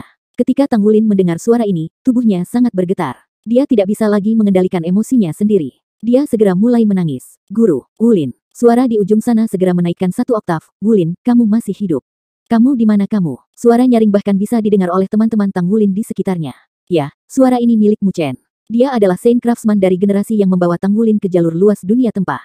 Guru, ini aku. Saya masih hidup, saya telah melarikan diri. Sulit untuk dijelaskan. Bagus sekali kamu baik-baik saja. Kamu di mana? Napas Mu Chen jelas sangat gelisah. Setelah nafasnya yang berat berlanjut selama beberapa detik, dia berhasil menenangkan emosinya. Saya berada di surga Do City. Aku ingin mencari paman tuanmu, tapi sehari sebelum kemarin, markas besar asosiasi pandai besi di surga Do City diserang dan paman tuanmu hilang. Ini kekacauan di markas sekarang. Saya mengasumsikan perintah pribadi, tapi jangan datang ke sini. Tidak ada jaminan keamanan dimanapun Anda berada sekarang. Kami akan berbicara lebih banyak ketika hal-hal sudah diselesaikan di pihak saya. Anda harus pergi mencari tempat untuk bersembunyi dulu. Bagus kau baik-baik saja. Itu yang terpenting. Jangan khawatir. Kakak tuanmu dan aku tidak terluka. Saya membawanya kembali ke Issea City sebelum ini, dan kami cukup beruntung untuk selamat dari bencana ini. Akhirnya, ada kabar baik. Tang Wulin menghela nafas lega. Seluruh tubuhnya rileks. Baiklah, guru, hati-hatilah juga. Tang Wulin mengakhiri panggilan dan terengah-engah. Dia secara naluriah melanjutkan untuk memanggil nomor lain, tetapi Ye Xinglan mengulurkan tangan dan menghentikannya. Wulin, tenanglah. Jantung Tang Wulin bergetar dan dia berhenti menelepon. Tanpa ragu, semakin banyak orang yang mereka hubungi, semakin tinggi kemungkinan mereka terekspos. Dia meletakkan komunikator dan mematikannya. Maafkan saya terlalu bersemangat. Dalam situasi mereka saat ini, mereka tidak pernah bisa terlalu berhati-hati. Kami akan istirahat untuk hari ini dan berangkat besok. Kita akan mencari guru dan paman tuanku dulu dan menetap di sana. Kemudian, kami akan meminta Yang Mulia Roh Kudus Douluo untuk melihat paman tuan saya dan melihat apakah dia dapat merawatnya. Jika itu adalah invasi roh jahat, Roh Kudus Douluo harus memiliki kualifikasi yang baik untuk melawannya. Malam berlalu tanpa banyak percakapan. Keesokan paginya, mereka makan sarapan dan pergi tanpa suara. Kendaraan tempur Sekte Tang Wulin dapat mengangkut 8 penumpang dalam keadaan normal. Dengan tambahan Roh Kudus Douluo Yali saat ini, total ada 9, jadi sedikit sempit. Mereka tidak punya pilihan selain menekan beberapa gadis kurus di belakang. Semua orang diam sepanjang perjalanan. Pukulan dari kejadian baru-baru ini terlalu besar bagi mereka semua. Mereka bahkan tidak berani memikirkan para guru yang telah mengajar mereka dan teman-teman mereka yang belajar bersama sebelum ini. Untungnya, mereka setidaknya memiliki pilar dukungan spiritual mereka. Orang yang mereka cintai masih berada di sisi mereka. Roh Kudus Douluo Yali adalah satu-satunya pengecualian. Dia duduk di dalam kendaraan dan melemparkan tatapan tak bernyawa keluar jendela. Dia sepertinya telah kehilangan jiwanya. Gu Yue adalah satu-satunya yang tampak sangat bahagia di dalam kendaraan. Dia terus tersenyum pada Tang Wulin dan memanggilnya ayah dengan suara yang manis. Hanya pada saat-saat seperti inilah ketika semua orang melihat Tang Wulin dengan ekspresi aneh barulah suasananya sedikit mereda. Setelah sampai di kawasan pegunungan, jalanan mulai bergelombang. Untungnya, kendaraan tempur Sekte Tang sesuai dengan namanya. Itu bisa melintasi sebagian besar kondisi jalan. Akhirnya, di sudut yang jauh, sebuah rumah yang terbuat dari batu muncul di depan mata mereka. Jika Mu Ye tidak memberi mereka petunjuk rinci, tidak akan mudah bagi mereka untuk menemukan tempat ini. Saat Tang Wulin melihat Mu Ye membuka pintu dan keluar dari dalam, matanya kembali memerah. Dapat bertemu dengan seseorang yang sangat disayanginya setelah bencana besar membuatnya hampir tidak dapat mengendalikan emosinya sendiri. 9.